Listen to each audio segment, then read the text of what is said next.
It's about guiding people. Only way you can make the world better is if you make the people better. It's about showing them the light of hope in themselves and their family. Everything in this universe is all about synchronicity.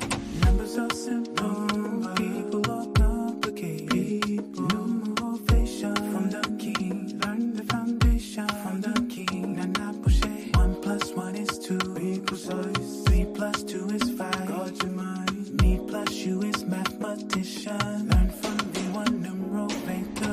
Numbers are simple, people are complicated. Numerovation from the king, learn the foundation from the king. And I push it. Numbers are simple, people are complicated.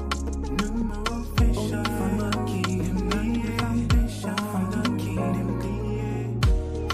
No, it's not about reading, it's about guiding. I don't do readings, I do consultation, because you should know yourself as good as the back of your hand. You should know yourself. I want everyone out there to be clear that this is to serve you like a GPS serves you.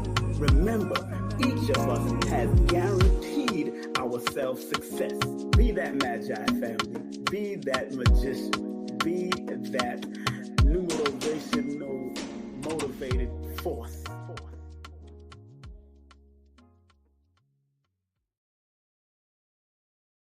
Content disclaimer. The views, comments, and opinions expressed by guest speakers or authors on this YouTube channel do not necessarily reflect or represent the views and opinions held by this channel's broadcasters and its sponsors. Parental guidance is advised. Copyright disclaimer under Section 107 of Copyright Act of 1976. Allowance is made for fair use for purposes such as criticism, comments, news reporting, teachers, scholarship, education, and research. For fair use is a use permitted by copyright statute that might otherwise be infringed.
everyone, it's Billy Carson, aka Forbidden Knowledge.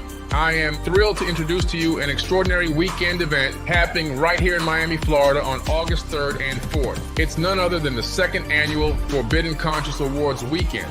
After the tremendous success of last year's event with over 1,200 attendees from around the globe, we knew we had to make this year's event even more spectacular. On Saturday, we have a captivating conference lined up featuring world-renowned speakers such as Muhammad Ibrahim, Merkaba 13, Robert Grant, Billy Carson, and a women's panel panel hosted by Elizabeth Carson. Following the conference, we'll set sail for a VIP yacht cruise at sunset where you'll have the chance to mingle with your favorite nominees and celebrity guests, all hosted by yours truly, Billy Carson. On Sunday, August 4th, kicks off with a Forbidden Knowledge book publishing signing event, followed by the highly anticipated second annual Forbidden Conscious Awards. This is a red carpet affair, so come dressed to impress. Remember, last year we surprised a lucky guest with an Audi A4 during the awards, and this year we're upping the ante with a chance to win a Mercedes-Benz. So make sure you secure your tickets early. This event is sure to sell out quickly. I cannot wait to see each and every one of you there for what promises to be an unforgettable weekend.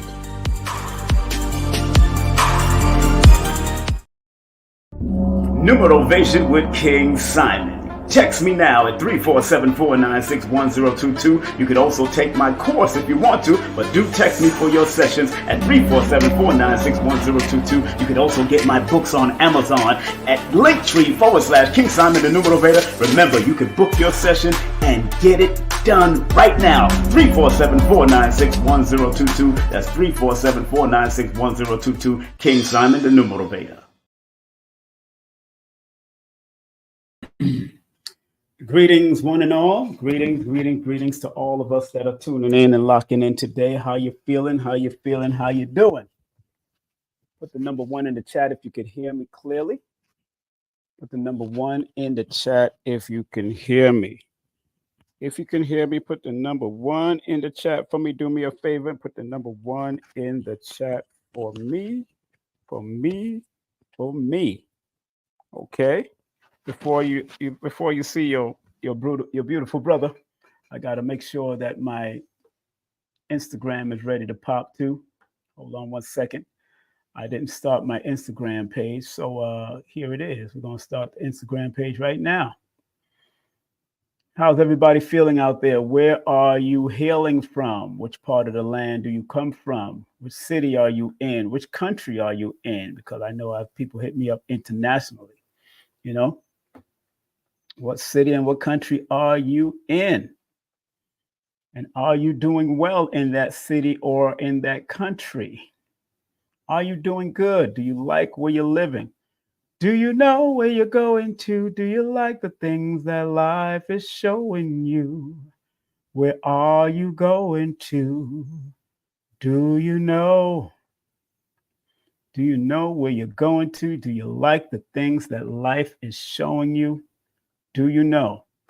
Today's topic is a good topic, and it came to me this morning, early this morning, and I started doing more inner research and realizing that, you know, many people out there don't understand that the soul has its urges. And sometimes people don't live up to those urges. That's why sometimes the vowels in a name is what we call the soul urge or the soul power. And it is also a symbol of a part of you that wants to do something, part of you that reveals something about you, because people don't realize that the soul number or the soul urge is the vowels of every name that you're born, the name that you're born with, and every name that you choose to use is what we call a soul urge. So great. Instagram, we're coming in the building. Big up to everybody that's coming in. How y'all doing? And you know, and we're going to give some advice today with people's first names, not really your birthday. We're probably going to focus on the first name. And you can actually send a donation, $10.10 and up. That's what we're going with at all times. And that's where we're going to deal with. You can actually send a donation via the Cash App and the PayPal that is placed in the chat. We're pinned in the chat. The Cash App and PayPal link is actually in the chat.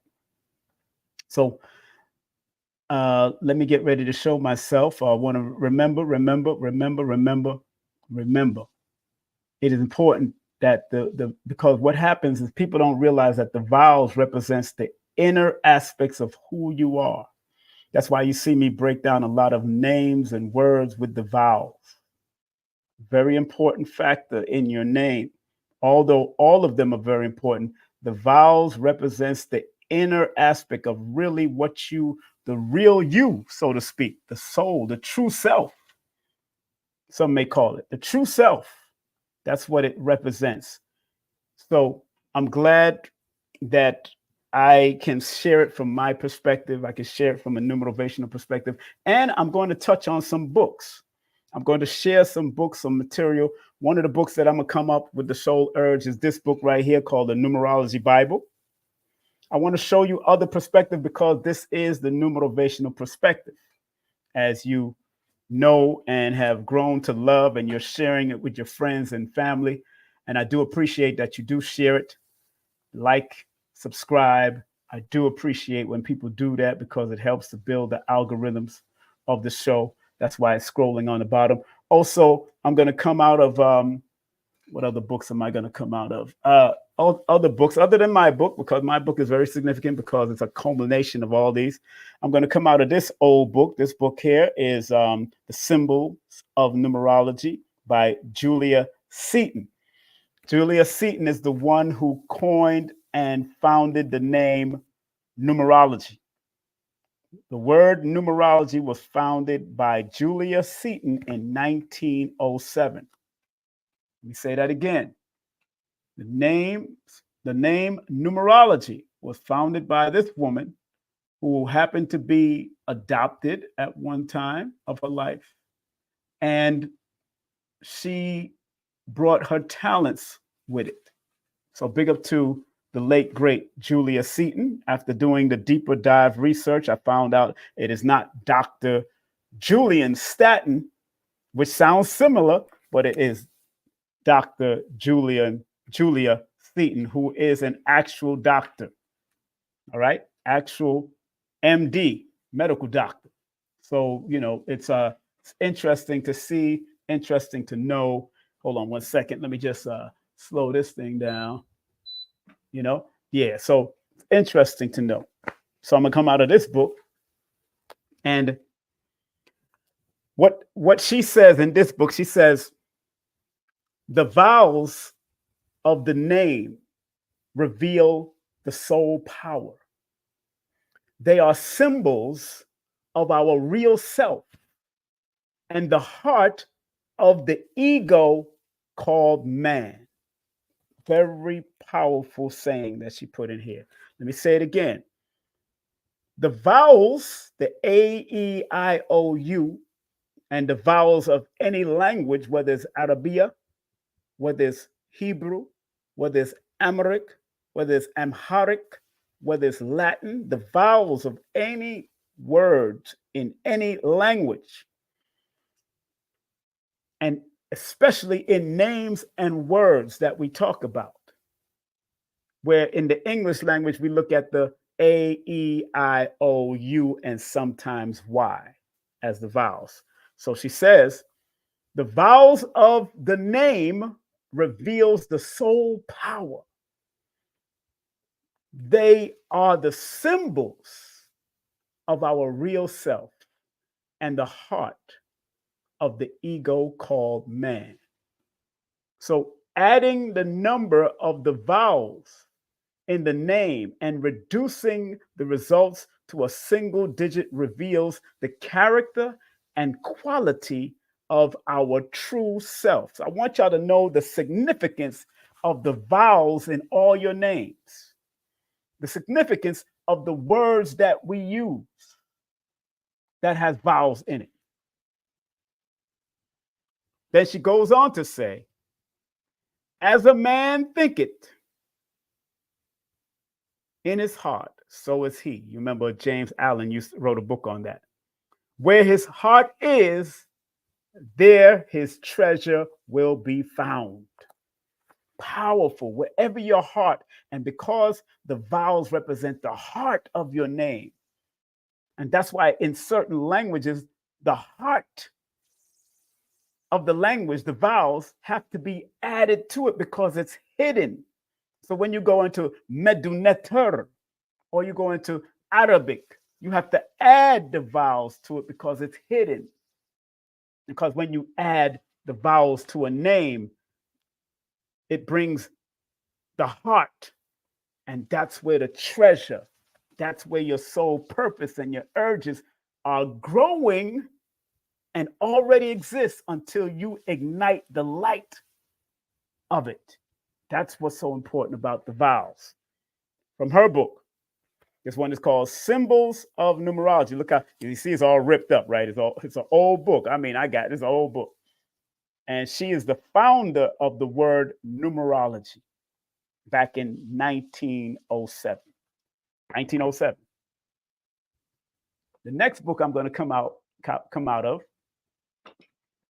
another book that I'm going to come out of is this book, Your Days Are Numbered, by the late, great Florence Campbell. This book was written in 1931.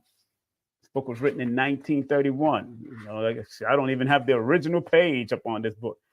Actually, yeah, the copyright was written in 1931, and then it was revised in 1958 and printed, the 24th printing. This is the 24th printing in 1987.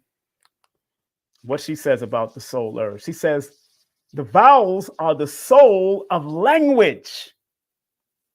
The vowels are the soul of language. The vowels in your name gives the vibration of your own soul urge. Then she goes on to say, to find the number value of each letter, consult the following table. So she gives the table and all that kind of stuff. And then you got to go to the vowels of it and all that kind of stuff. But she just gave it, she made it real simple, you know? And then she quotes on the bottom of it, she quotes one of the older numerologists, female named Miss L. Dow Ballot, the first teacher of numerology in the Western world. Now, that is the truth. I have her book. In the Western world, Miss L. Dow Ballot was the first teacher of numerology, and her student was Julian Seaton, but she never called it numerology. She never called it numerology. She called it numbers vibration. Her book was called Philosophy of Numbers, but she never called it numerology. It was one of her students that coined it and created the word numerology, named Julia Seaton. Julia Seaton is the inventor of the word numerology, not the practice. And one of the first teachers of numerology was a woman that wrote this book. I can show you better than I can tell you. I like to show people better. The woman that wrote this book, The Philosophy of Numbers, and this book was written in 1908. 1908. But she's been teaching way before her book came out.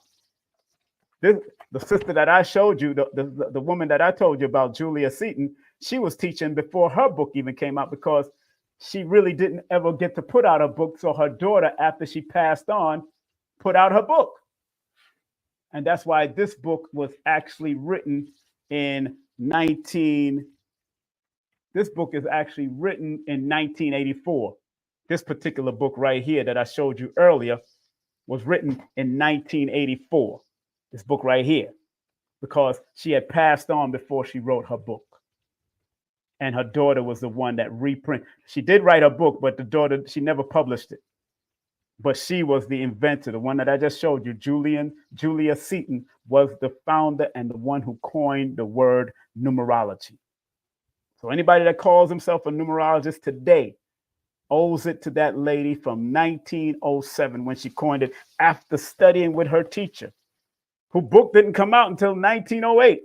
But in the book, she still doesn't talk about numerology, because sometimes you have to get used to it over years, and it didn't really come into play heavily until later on. That just like with me and numeration is just starting to come in slowly but surely and gradually. It has to become part of the algorithm over years. So she says, she quotes Miss Ballot from the author of this book. She quotes her, the teacher of numerology in the Western world, made the valuable contribution of adding the vowels of the name a part of the consonants to discover the vibration of the soul. Discover the vibration of the soul.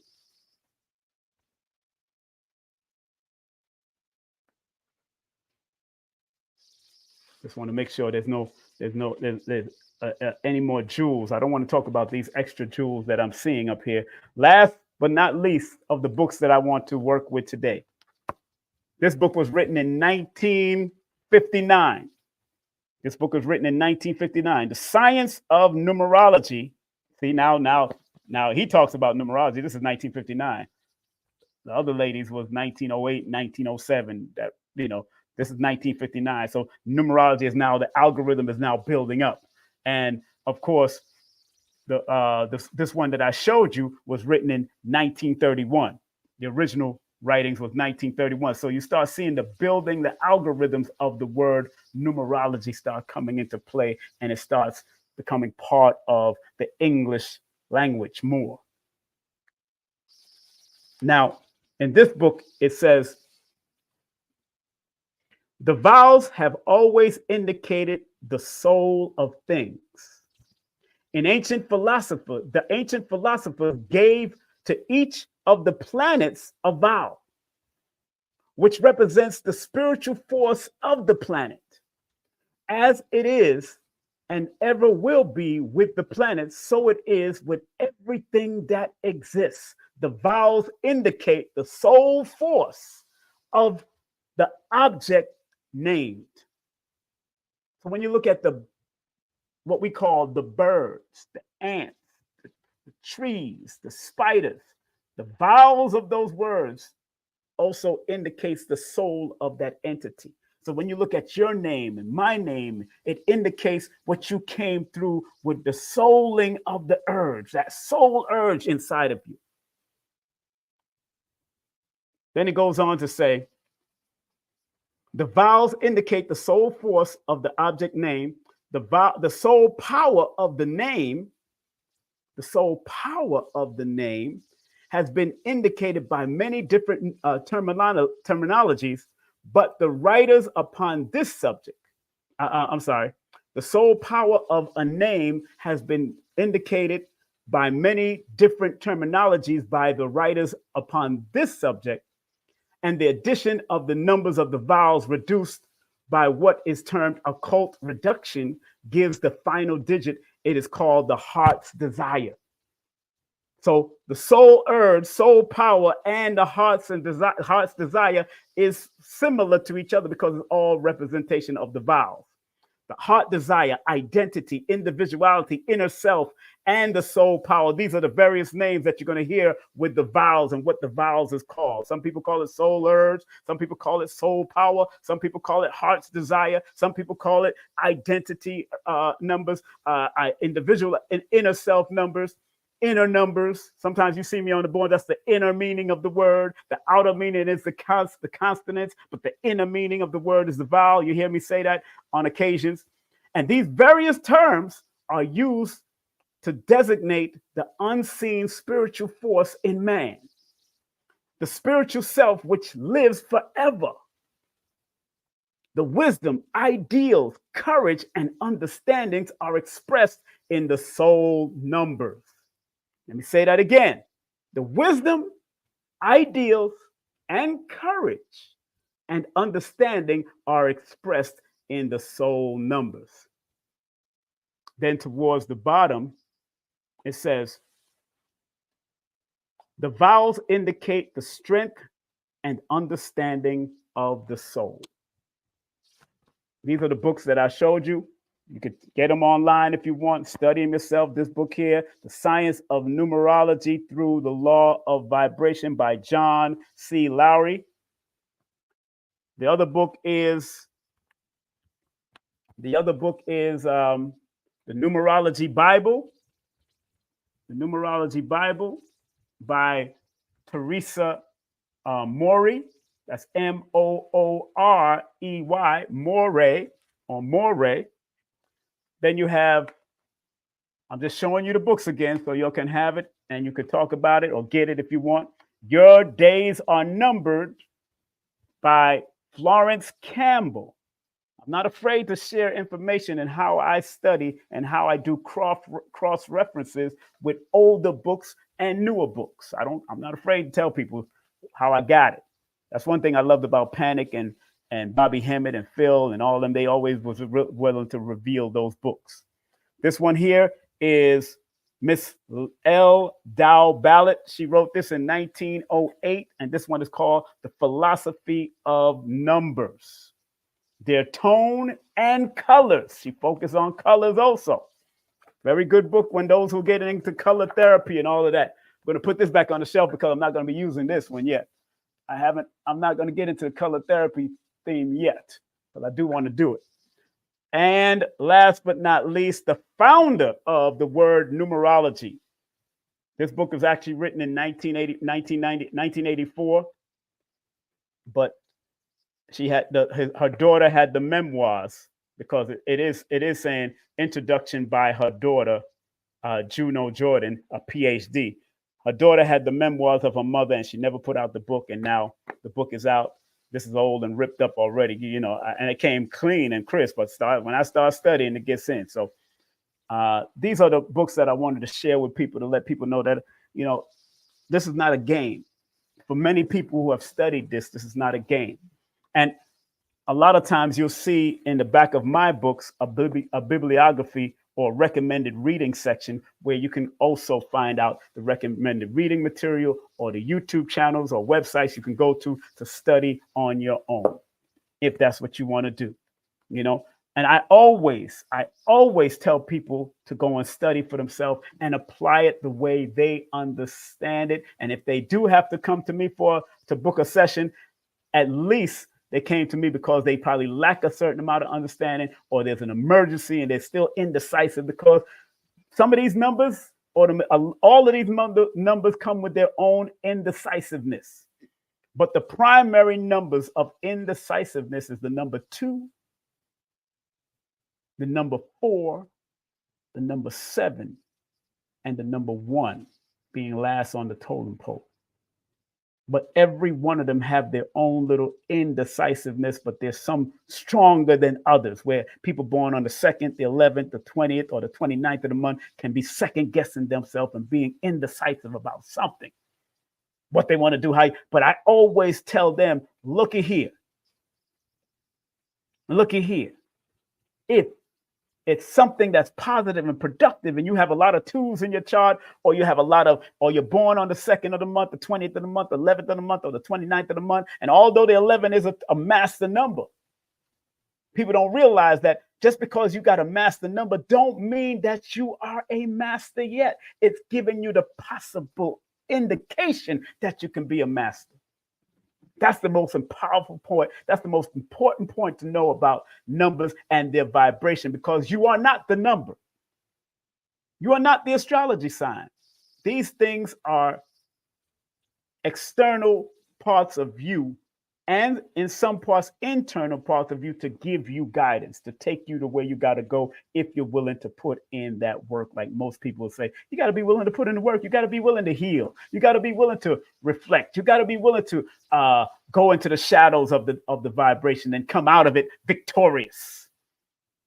How many of you are willing to work and come out of the shadows, even if you go into the shadows of who you are, the shadow side? Everybody want to live in the shadow side and don't realize that sometimes it's harder to live in the light too. There's a duality. There's hard times in the light as well as there's hard times in the shadow. The shadow is just like a cocoon for you to heal and remend and reorganize and then you come out like a beautiful butterfly and start showing your glory and showing because the shadow side or the dark side is the caterpillar. The shadow side or the dark side is the caterpillar, which might look real ugly to many, but when it gets into that cocoon and then locks in, you can't mess with the cocoon. I can't mess with the cocoon. I don't suggest you touching the cocoon, because it has to go through its incubation period till it becomes what it becomes. And then we start admiring the beauty of the butterfly. That's shadow and light working. The caterpillar and the butterfly are the prime example of shadow and light, shadow side and working the light side. And both of them are beautiful. All those, we look at certain caterpillars, the way it move, and we look at it as hideous and it's just doing, and some of them are beautiful. Some caterpillars are beautiful. I used to sit down and watch them, where they going, how they moving, and they just doing this. They're just going to where they got to go. So they got to find a little corner so they can just mold and start building the cocoon around them. And then after a few days, boom, this beautiful butterfly, like Ghidra from the Kong movie and the Godzilla movie. I love those movies. That's my movies, baby. Those are my movies. I love watching good movies. You know what I'm saying? I love watching good movies. So it's important. It's important that we recognize what the vowels are. So that's why 30 minutes in already, I had to show y'all some books.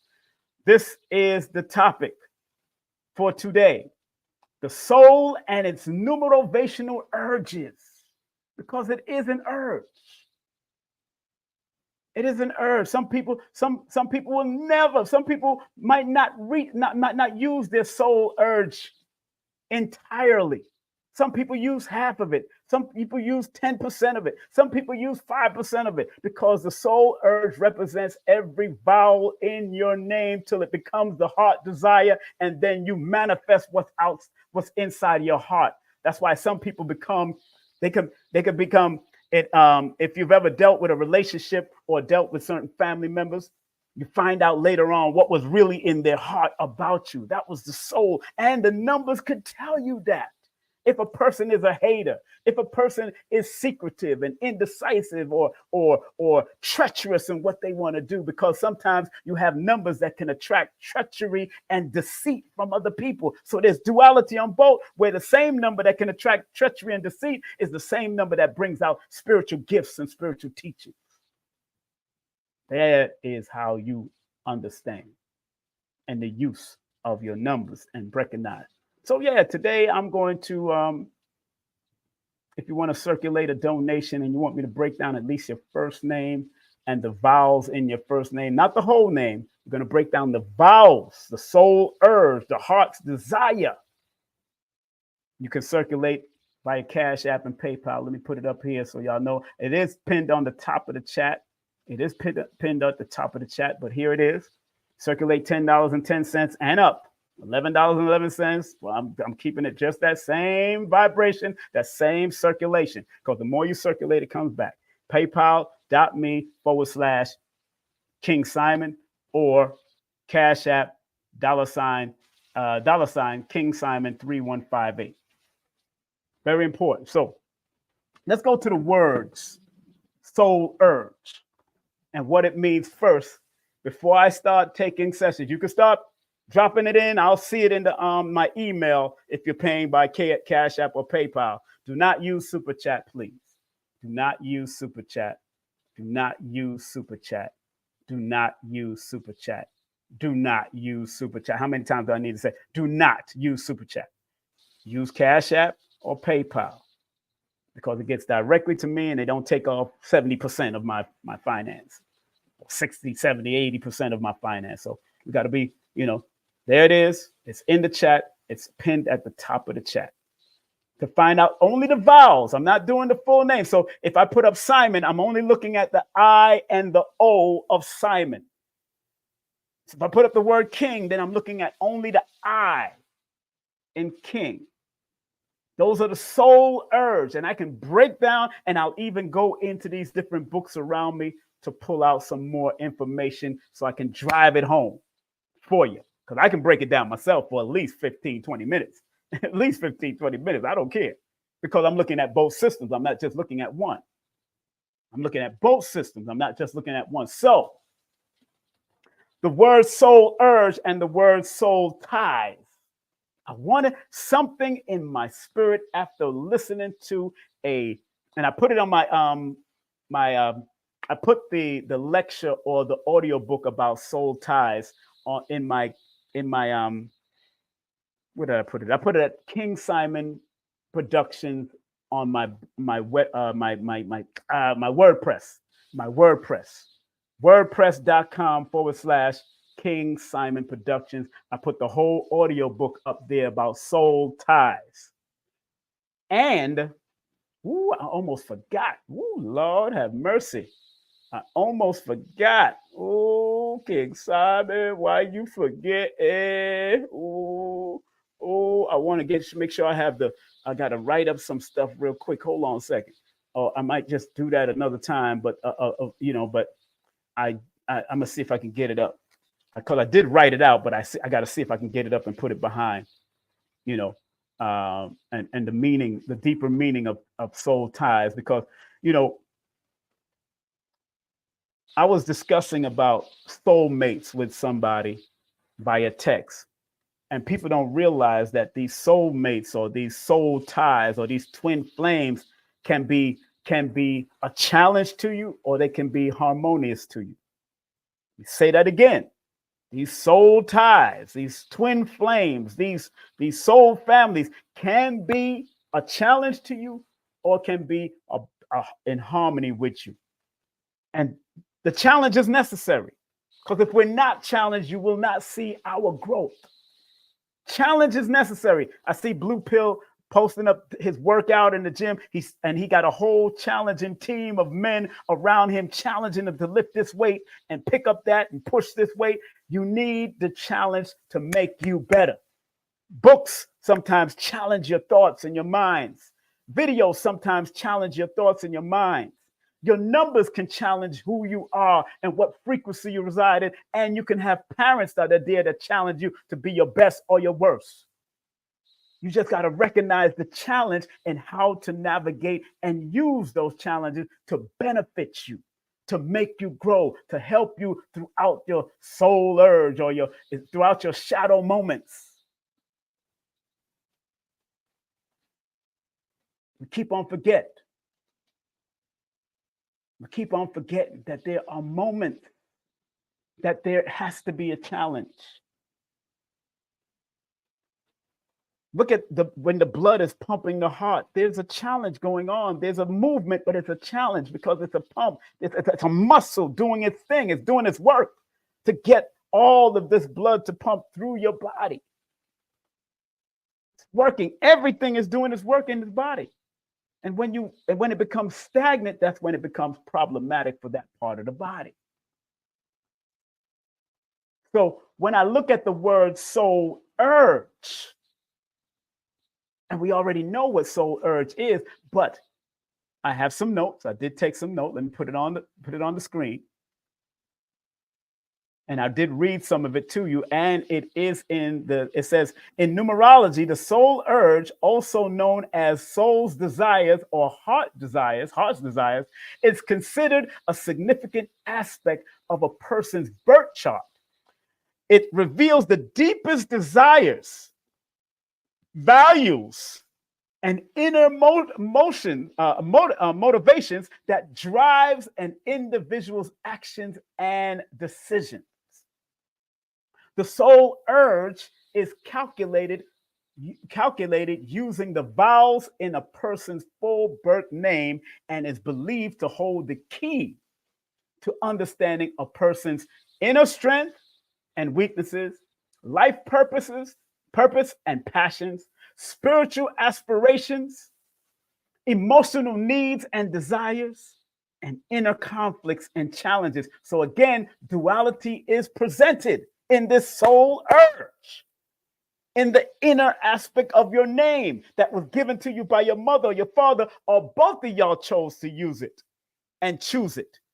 As you was coming out of that womb, there was an agreement. And then there's some people that will not use their first name, they'll use their middle name. Some people would rather be called by their last name than their first name. So you end up calling that person Mr. Gregory, or Mr. Todd, or Mr. James. They want to be known as Mr. this or Mrs. that or Mrs. that. Because sometimes the vibration of each name, a vibration of each name could either be your challenge or it can be your power. The numbers connected to your names, or just like I told people many times that I never liked the name Tyrone. My mother will tell you to this day, he never liked that name Tyrone. And when I did the numerology to it, Tyrone ended up being one of my challenge numbers. Do I use it? Because it is one of the names that connects me to my family. It's one of the names that mostly all my family and my closest friends would use. When I say close friends, but now most of my close friends are calling me by my other middle name, Simon. So it's Anthony Simon Brown, Tyrone Anthony Simon Brown. So I rather, but Simon and Anthony were very good, productive names that was connected to my power numbers. Like the word Anthony or the name Anthony adds up to a 28, which is a 10, which is a 1, and I'm born on the 1st. Boom. The word Simon adds up to a number 7, which is one of my power numbers of research and digging deep and looking in more deeper. That's why I can show you all kinds of books, because I love to deep. But in the Pythagorean system, Tyrone, Anthony, and Simon all adds up to the number 7. I don't know how that happened. In the Pythagorean system, all of them add up to the number 7. In the Chaldean system, they have different vibrations, where Tyrone adds up to the number 6, Anthony adds up to the number 1, and Simon adds up to the number 20, if I'm not mistaken. I'm remembering how it goes. So, yes. So that's how I know that, yes, this thing works. And that's why it's important to look at multiple systems of numbers and the two primary systems. The two primary systems is the Pythagorean, which is the youngest and the modern system, but the Chaldean is the more symbolic and deeper aspect, because it goes within the vibrations and also the symbolism, and it deals with compounds and all that kind of stuff, the doubling numbers. So yes, I'm gonna definitely do a few names up here. Okay, I see people popping up. I see you, Falana. I see you, Brandon. I see you, Meg. Now, Meg, you just gave me the M-E-G. Your name is Jeremy for Jeremy. Okay. And I'm only doing the names, the vowels of the names. I'm going to be coming to y'all next, but I got to finish breaking down what I'm breaking down. I'm coming to y'all next. But I have to finish breaking down what I'm breaking down. I really don't like to throw myself off of the thing, but I do it every now and then. I throw myself off. Okay, so let's go to it. Let's go to the rest of it right now before I start breaking down people's names and numbers and vowels. Now, it says the importance of soul urge lies in its ability to reveal hidden motivations and desires. 1. 2, guide personal growth and self-awareness. 2. 3, help individuals align with their soul, their life purpose and passion. 3. 4, identify potential areas for improvement and self-development. 5, enhance emotional intelligence and understanding of oneself. So soul urges or soul desires, by using and breaking down the vowels in your name, more likely the fullness of your name, but I'm only dealing with the first name today. By understanding the soul urge, individuals can gain a deeper insight into their inner world, make informed decisions, and cultivate a more authentic and fulfilling life. In numerology, the soul urge is considered a powerful tool for personal growth, self-discovery, and spiritual evolution. Let me copy and paste this part right here. I want to have this before I remove it from the front. That particular summation, I want to copy that. So before I remove it. But remember, that same, what I just posted, what I just shared with y'all, is also in the description of this video on YouTube. The YouTube description on the Numerovation Nation and King Simon Presents. Okay, so you can go to the description and actually read all what I just said or read over. Okay, so, all right. So before I come to those that are paying and circulating Cash App or PayPal, and remember the Cash App and PayPal link is in the chat. It's pinned at the top of the chat. Let me go into the words first, and then I'm coming to the people, because soul urge and soul ties are very important to recognize. And what I found out with the words soul urge, it adds up to a number 10, which is a 1. And I always explain to you human beings that the number 10 is the wheel of fortune energy. And because 0 comes behind the 1, it adds extremities. So when you understand your soul urge, it not only gives you the extreme understanding or extreme connection to your to who you're supposed to be and what you're supposed to do and your leadership qualities, whether you came here to help people, whether you came here to build, whether you came here to be creative, whether you came here to be a contractor, whether you came here to be whatever the soul urge reveals, it brings you to the number 1 status, which brings about being courageous in what you want to do, being ambitious, because the word soul urge adds up to a number 10, which is a 1. The wheel of fortune could go both ways, both positive and negative. And because it adds up to the number 1, it deals with self-confidence. So knowing your soul urge will help to develop your self-confidence. It helps you to find your originality and your competitiveness and how you must learn how to compete. Because in actuality, you're really competing with yourself.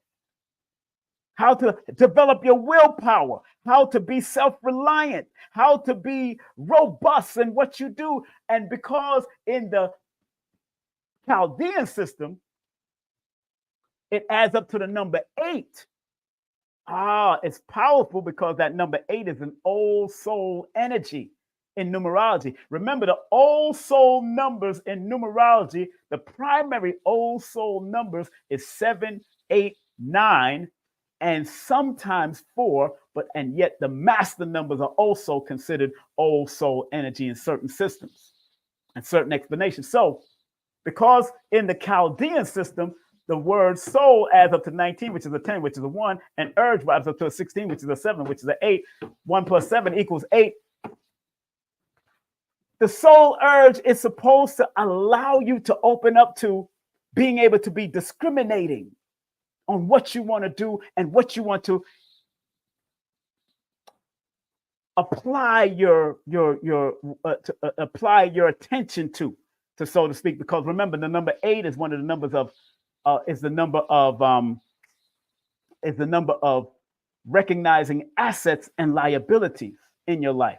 So when you understand your soul urge, because it's the deeper intuitive insight of who you are, the soul of who you are, and once you understand how to connect, you're supposed to be able to be aware and discriminate decisively, not indecisively, with who you're supposed to allow in your life, because either they're an asset or they're a liability. Also, it's the ability to bring about balance, to know the value of things and yourself, also to be ambitious, and also to be self-confident. Now, all of those numbers, the 2 numbers that I mentioned, the 10 and the 8, or the 1 and the 8, all has its negative also. So if you're not doing the positive, productive part of it, then you could be doing the negative part of it. And that's what you got to realize. You could be doing the negative. Big up to the Force MDs. He just called me. What's up, man? I got to call you. I got to call him back. I got to call him back. My man from the Force MDs. So people are putting in their information right now in the, I see y'all. Don't worry. I'm seeing y'all. I see Falana. I see Brandon. I see Meg putting it in for Jeremy. I see Tay. The name is Nakia. Okay, I got you. I see Linda. Okay, remember, I'm only dealing with the vowels. Right now. So don't get all antsy because I'm not doing your full name. I'm doing the vowels of the name because that is the soul urge. That is the soul urge. And I'm not saying that's the most important, but all of it work together, just like the heart, the lungs, the body, all of the different systems in the body works together to make who you are. All right. I want to talk about the word soul urge in the Chaldean system adds up to the master number 11. That means the consonants of the words adds up to the 11, which is the gateway, which is the portal of the spiritual and the physical becoming one and working together to allow you to stay on a spiritual goal. So soul urge is here. Once you realize your soul urge, you're trying to bring all your spiritual and your soul urge goals to fruition. And some people hold themselves back. Some people hold themselves back. And that is very important that we recognize. A lot of people hold themselves back. Now, what's interesting, I want to go to the words soul ties, because a lot of people don't realize how many people that they're attached to from the very person that you was born through, from the very person that put the seed in your mama. You are still attached to your father, even if you don't like your father, even if you don't feel good about your mother. You're still attached to your mother. And a lot of people be trying to, a lot of people claim to break soul ties. But it's hard to break it from your mother and your father because you genetically was made up of those two. Now you can cleanse it and learn how to manage the weaknesses of it, but it's hard to break the soul ties with your parents. Very hard. Even if you was adopted, it's hard. Even if you was raped and you came out of a rape situation, it's hard. Even if you came out of a one-night stand situation, it's hard. It's hard. But you can manage its weaknesses and strengthen the strength. Anybody tells you you can break soul ties with your parents, they bullcrap. That's bullcrap. That's something that you're putting into that person when you know it's really genetics. And genetics ain't going nowhere. That's why when you watch movies like The Underworld, when you watch the movie like Underworld, they go for the blood because you can't lie in the blood. They said, all right, why should I listen to your lies because you're nervous? Remember what one of the vampires in The Underworld said. I study these movies. He said, why should I listen to your lies when I can go straight, when the truth tastes much better? And when he said the truth tastes much better, because he was about to suck his blood and get the DNA and RNA of the truth of what he's talking about, because that dispel all of that. DNA and RNA don't lie. DNA and RNA don't lie, like pure numbers don't lie. The purity of his numbers do not lie, especially when you're adding and subtracting. The purity of it don't lie. Now, statistically and all that kind of stuff that they make up to say that numbers of this and this amount of person is in this neighborhood and census, that could lie. But when it comes to the purity and the essence of words, names, your birthday, frequencies, in any language, I'm not talking about just English, in any language, because I got books on Arabic, I got Hebrew books, I got all of these books. In any language.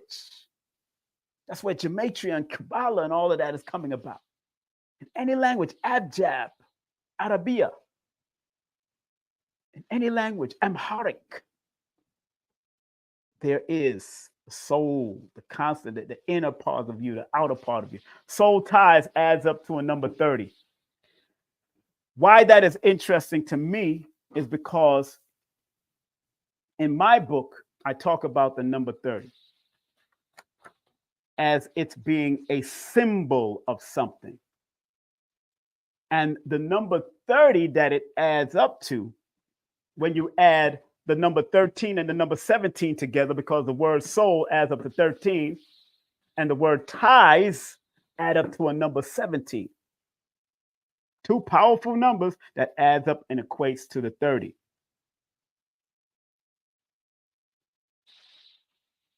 In my book, I talk about the number 30. I said, according to the systems of numerology, according to other systems of numerology, the number 30, person or vibration, rise and fall of power is totally up to them. So when you have the soul ties energy that is connected to the number 30, the rise and the fall of your relationships and your power in a relationship is totally in your ball court. It's totally up to them.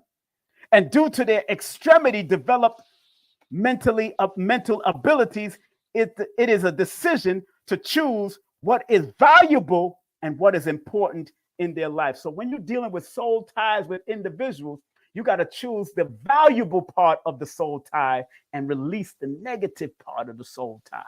That's why I tell people, that's why I just said that it's hard to break soul ties with your parents. You can manage it.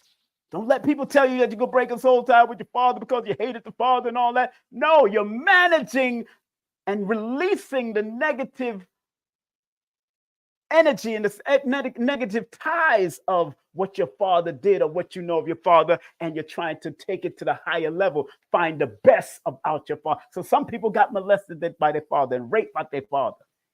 It don't mean that you're going to be a rapist just like your father.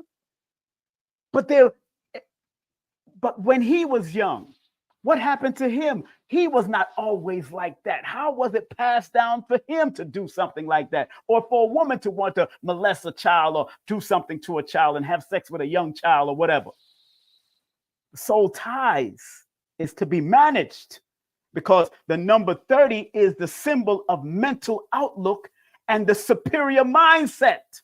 The number 30, according to older studies of this compound number, is the symbol of mental outlook. So it's how you look at things mentally to define where you're going to go with yourself mentally. And it is also the number of superior mindset. The mindset. These soul ties with people is a mindset. And then when it adds up, when the 4 and the 8 adds up to the number 12, which is a 3, you got to remember what the number 12 means in numerology. So when I talk about it in my book, and I like to go back to, because I like to read it verbatim. That's why I don't want to just willy-nilly it and just talk out of my head. I want to read verbatim because I took the time out and studied symbolism and all that to produce this book. The number 12 is the number of universal manifestation, fruition, complete expression, expansion of perfect duality in your understanding of your soul ties. But the negative of it, what is the negative of the number 12? The negative of the number 12 can go through a lot of suffering and anxiety. And they must be mindful of becoming a victim or a sacrificial lamb for the plans and intrigues of others. That's why most people that have soul ties with negative people, they become a sacrificial lamb or a victim of the plans and intrigues of others because of the lesser energy of the 30, which is the 12. When you just reduce it down to the 13, down to the 4, and the 17 down to the 8, that adds up to a 12, and that is known as the hangman card in tarot. This represents the lessons that the human must hang upside down from their feet until the accomplishments of their great work or of renewal within is completed. So sometimes you got to go through those upside down moments until you accomplish your great moment. You got to go through some of these soul ties, because these soul ties are lessons. Soul ties are lessons that you can flip and turn them into a blessing, because at the end of the day, the number 3 that the 30 adds up to and the number 12 adds up to, it's about expanding and growing and adapting and being able to not be expendable and at the expense of other people, because it's still a hangman number. It's still the number 12. It's still one of the numbers of sacrificial lamb and victim. Man, I'm not new to this. I'm true to this. I'm here to help if you want to be helped. I'm here to help if you want to be helped. I see other names. I see y'all. Thank you very much for circulating. Thank you very much circulating to Cash App and PayPal. I'm coming to y'all in a few seconds. Just let me get, because I'm going to have to erase this board. Well, I'm just going to erase the bottom part. Just going to erase some soul ties. Now, in the Chaldean system, soul ties add up to the number 32. Interesting enough, when you go to Kiro's book about the number 32, and I like to go to older numerologist books because they were unabridged with what they said. This book was out in the 1900s. They were unabridged and raw. And I like that. I like that they were unabridged and raw. Now, he said about the number, he says the number 32. Let me quote what this man is saying about the number 32. He said the number 32 has magical powers like the single digit number 5, or like the number 14, the compound numbers 14 and 23. It is usually associated with combinations of people or nations. It is a fortunate number if the person it represents holds to his or her own judgment and opinions. So when you're dealing with soul ties, because the vibration of soul tie is connected to 32, he says it is a fortunate number if the person it represents, or the energy or the names that it represents, holds to its own judgment and opinions. If not, his or her plans are likely to become wrecked by the stubbornness and the stupidity of others. So when you have a soul tie with somebody that might be negative or have stupidity or are disagreeable, if you don't use this number 32 appropriately, it can wreak havoc and it can be wrecked. It can become wrecked by the stubbornness and the stupidity of others. But it is a favorable number because the number 3 and the 2 deals with expanding your compassion. The 3 is about expansion and growth. The number 2 is about your compassion and your balance that you come to bring in the soul ties. But if another person that you're tied to is not willing to do it, then it becomes a problem. And then it becomes because of their stupidity and their stubbornness. Because we connect with people for a reason. No matter if it's negative soul ties or positive soul ties, we connect with them for a reason. Something I was really supposed to focus on soul urge, but something prompted me to teach on soul ties for a reason. And because at the end of the day, it adds up to the number 5. In my book, I talk about the number 5. And the number 5 is known as the symbol of man or woman in certain circles. The 5-pointed star, the pentagram. The 5 is the number of freedom, adapting to change and situations, versatility, carefree. So in your soul ties union, you're supposed to be carefree. You're supposed to adapt. You're supposed to be versatile with that person. You're supposed to be adventurous if you must, clever, because all of these names mean something, but the negative of that number 5 vibration is impulsiveness. Addiction, negative addiction, confusion, drugs, sexual addiction, drug addiction on the negative, procrastination, carelessness. You can be careless with your soul ties. Addictive to vices is like watching 2 crackheads. Anytime you see a crackhead man, there's always a crackhead woman, no, not too far away. Anytime you see an addictive, sexual addictive woman or a sexual addictive man, there's always one that's going to meet you with your soul ties to be sexually addicted and want to F and have sex everywhere, in a club, in an elevator, in Barnes and Nobles, in libraries.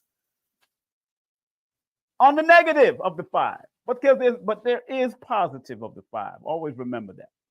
Because the 5 in tarot is called the Hierophant number. It's a Hierophant card. The priestly figure of man's divinity is the number 5 in tarot because it deals with higher realms. It deals with reaching higher realms because 5 is also a number of expansion and growth. Man, I don't play with this, family. I really don't play with these numbers. So when you do a consultation with me, although today we're going to deal with your vowels, I'm going to come back to soul ties later on. I'm going to come back to soul ties in another presentation because I want to really get into soul ties and all of the numbers that was connected to it. That's really one because it tells me a lot. Every time I look at it, my head be spinning. Y'all don't know. Every time I look at numbers, even on the street, I have to calm my energy down because I'm already interpreting in the numbers. Even if I'm looking at the back of a car, even if I'm seeing 333, 222, 555, and people's numbers. I mean, when I see a telephone number for a lawyer and it says 8888888, yo, my mind goes spinning because I know every aspect of that 8 does connect to law and order and justice. But every aspect of its 8 have its positive and negative, even with the people that are using that number for the law office. That's how powerful it is to me. That's how powerful. It's like it's in my head, but I've learned to manage my weaknesses and strengthen my strength. I had to manage it.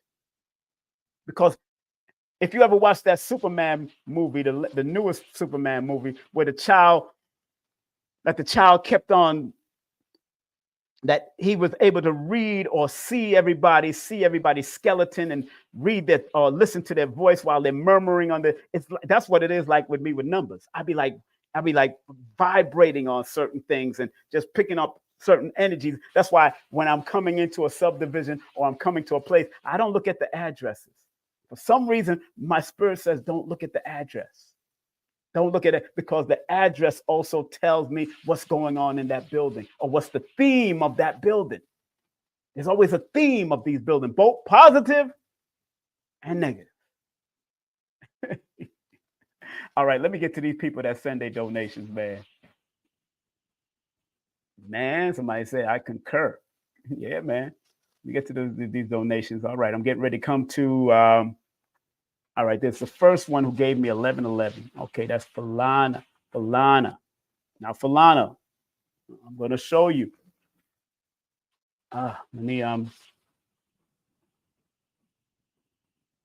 Again, I suggest y'all do, a lot of y'all just want to do these quickies. I don't like doing quickies, yo. I don't like doing quickies. This is like kissing. You know what I'm saying? That's a quickie. Like having a quick 2-minute, 5-minute quickie. I don't like, sometimes quickies are good, but when it comes to, you better book a full session with me one day. It's really, I don't like these quickies. Although I have a 15-minute session also, I don't like these quickies. I really don't like these quickies, but I'm appreciative for those that are donating and spreading love the quick way. The quick way. You know what I'm saying? I appreciate those that are spreading love the quick way. So we have Falana. So we're going to put that on the board. Put that on the board. That's P-H-I.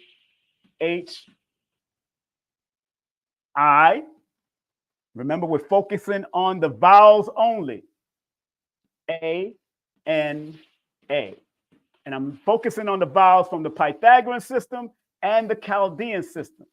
So that's 9 here, that's 1 here, that's 1 here, that's 1 here, that's 1 here, that's 1 here. That equals 3. And that equals 11. So dealing with Falana, which is interesting, why she sent 1111. Why she sent 1111. That's what she sent.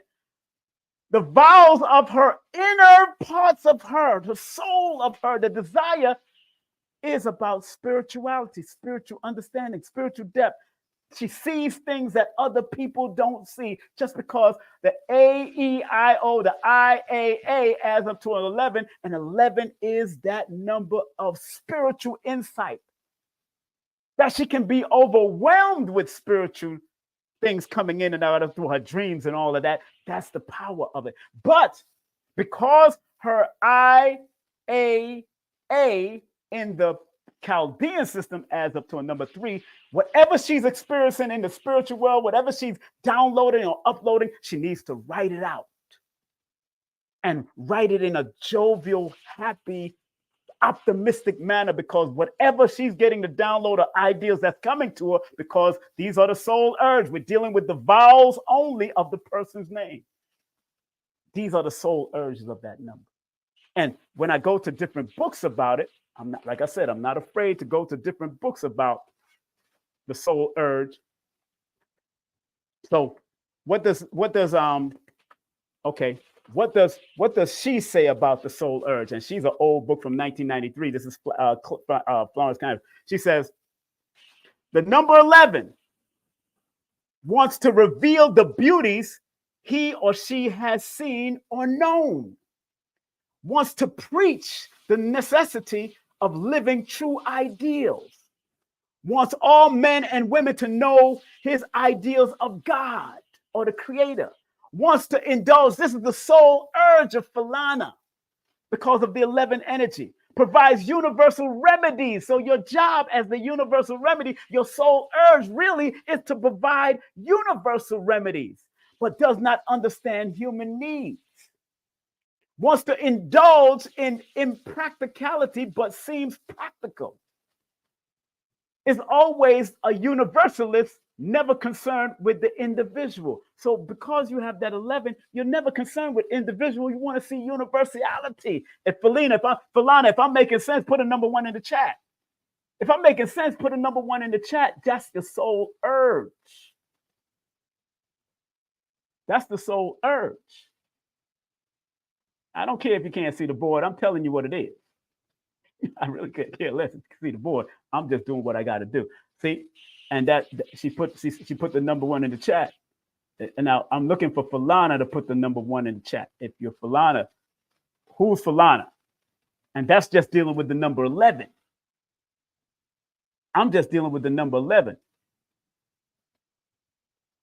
I'm telling you what it is. That's why I'm saying the first I in her name. First I in her name. Matter of fact, let me put it up here. The first I in her name is a 9. The A is a 1, and the A is a 1. Boom, it adds up to 11. In the Pythagorean, in the Chaldean system, the first I is a 1, the next A is a 1, and the other A is a 1 that adds up to a 3. So the sole urge of that number is that they came here to reveal the beauties that they have seen and that they know from within. That's one of the gifts that they have, having that soul urge. And because it adds up to a number 3, the 3, in essence, because of the soul urge, wants to give out joy and happiness to all, wants to scatter their love and activities and energies and talents and broadcast. They need to do that. That's why I said all that you download and all that you see, you need to write it out. Talk about it. Put it in music. Put it in sound frequencies, because that's the soul urge of the name Phalana. It's powerful. It is a powerful thing.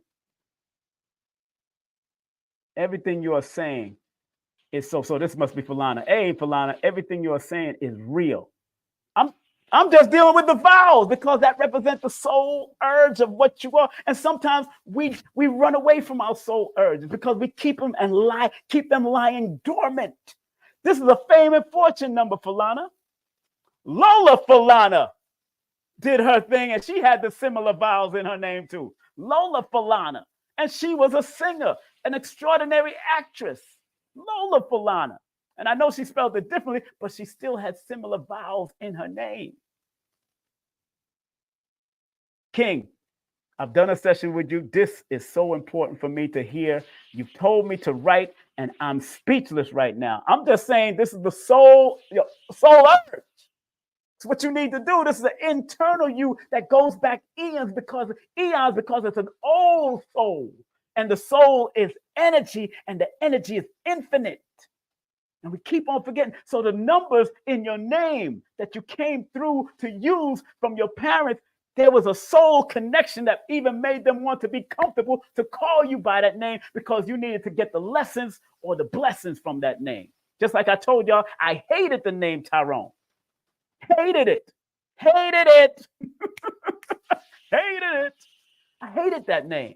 But I know how to use it now because I realize that it's a 7 in one aspect and a number 6 in another aspect. And if I create problems with it, then that would be a problem. Because remember, if you add the 7 and the 6, it adds up to 13. 13 is the number of power and dominion.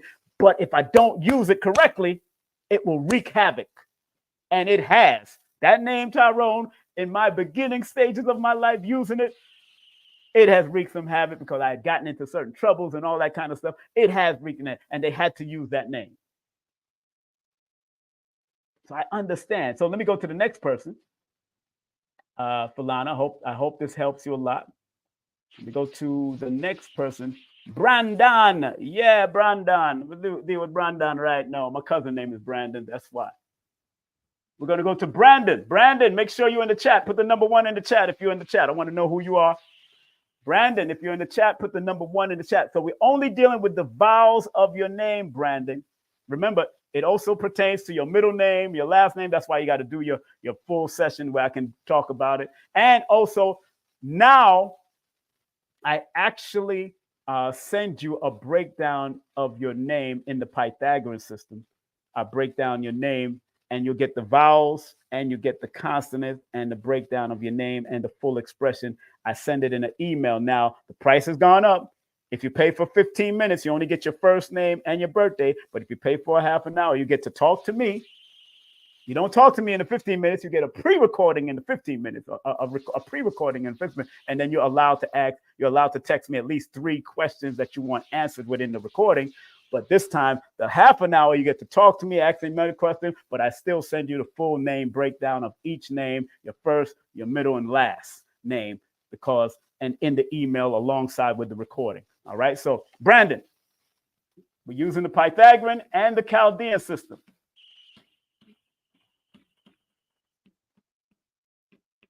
Brandon. All right, Brandon. 1, 1, 6, and 7. So this equals a number 7, and this equals a number 8.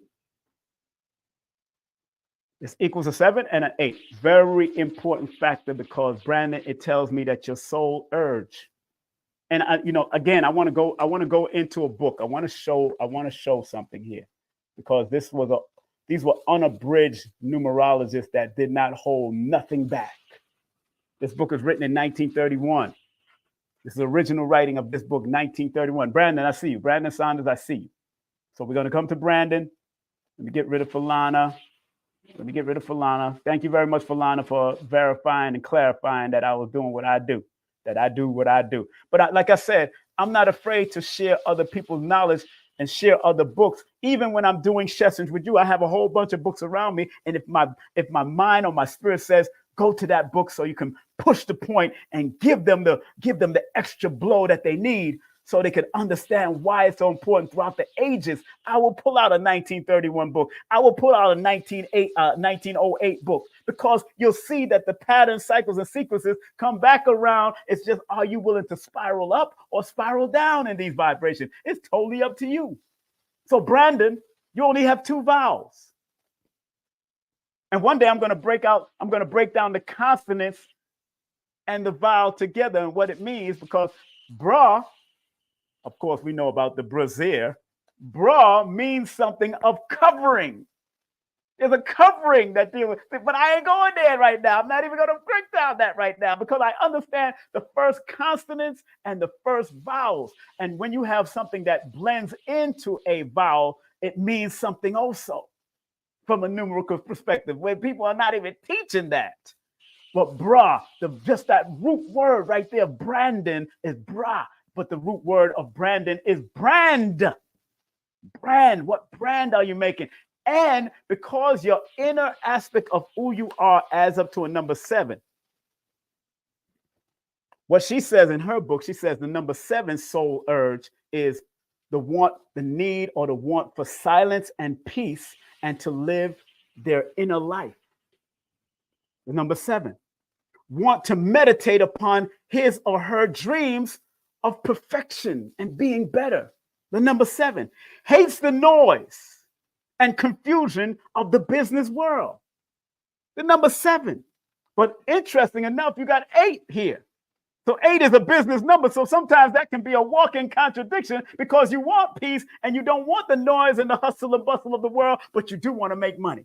You do want to do business. You do want to do something, because that 1 and 7 equals that 8. So I'm just showing you what just happened.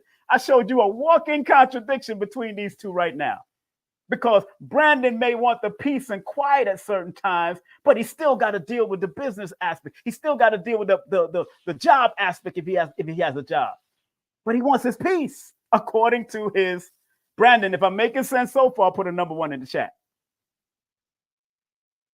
The number 7 is seldom understood because of withdrawal and want to be alone.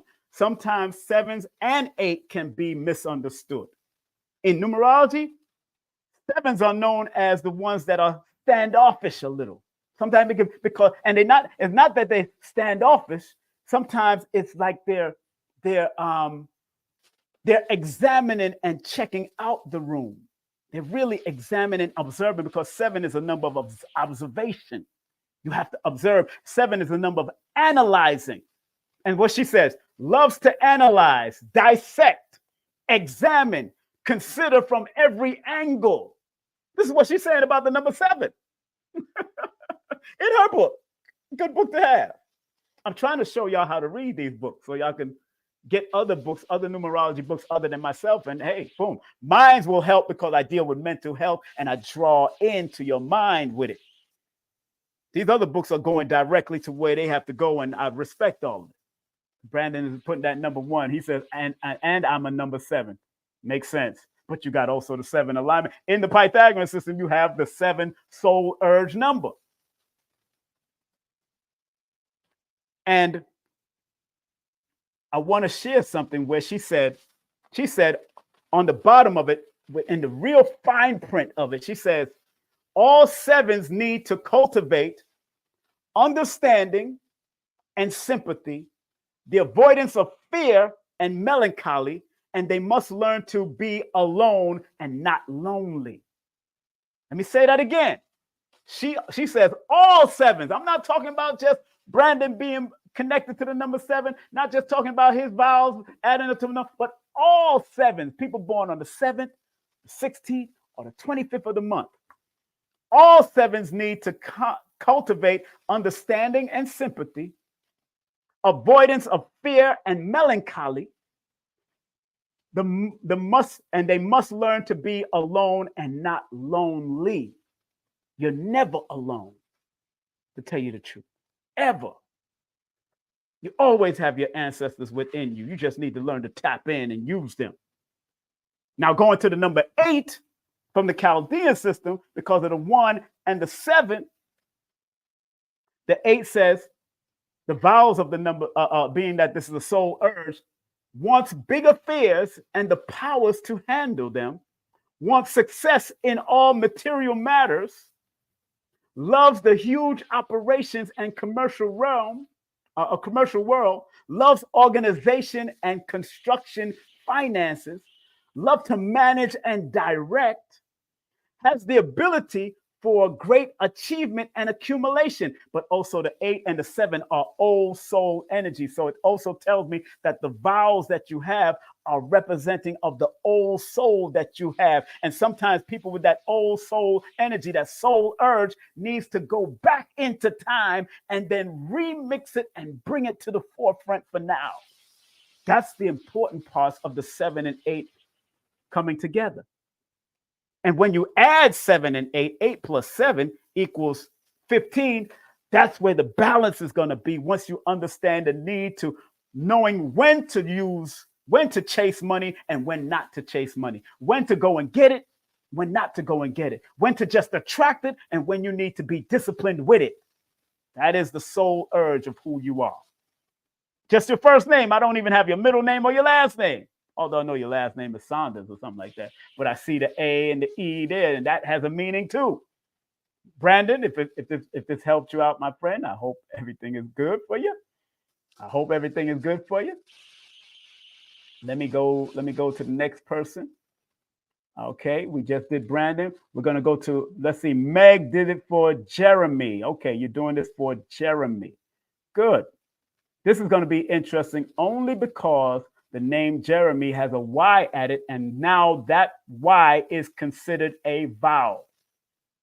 That Y is considered a vowel, and that adds even more to the name or the vowels of the name. Remember, I'm only dealing with the soul urge. And remember what the soul urge is, family. The vowels of the name reveals the soul power. They are the symbols of our real self. and the heart of the ego called man.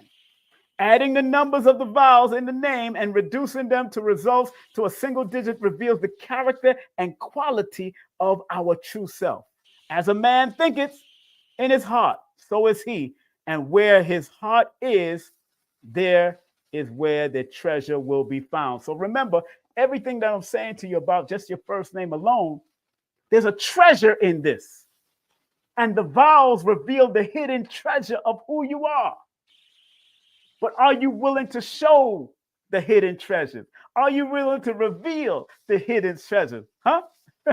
like Dr. B be doing. Huh? He be following Dick Gregory used to say that. Huh? Are you willing to reveal those hidden treasures? It's up to you, baby. It's not up to me.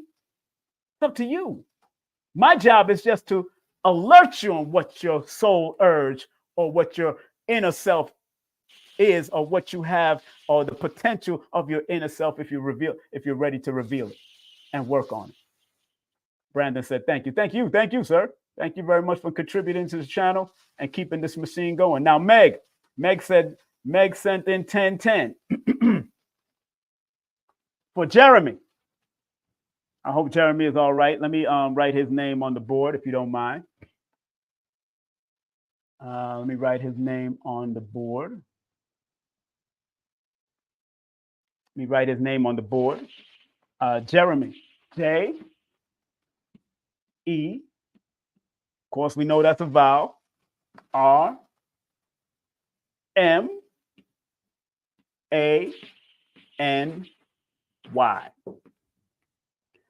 Lucky, can you see it now? Lucky, can you see it now? Because Lucky, they're complaining. I can't see the board.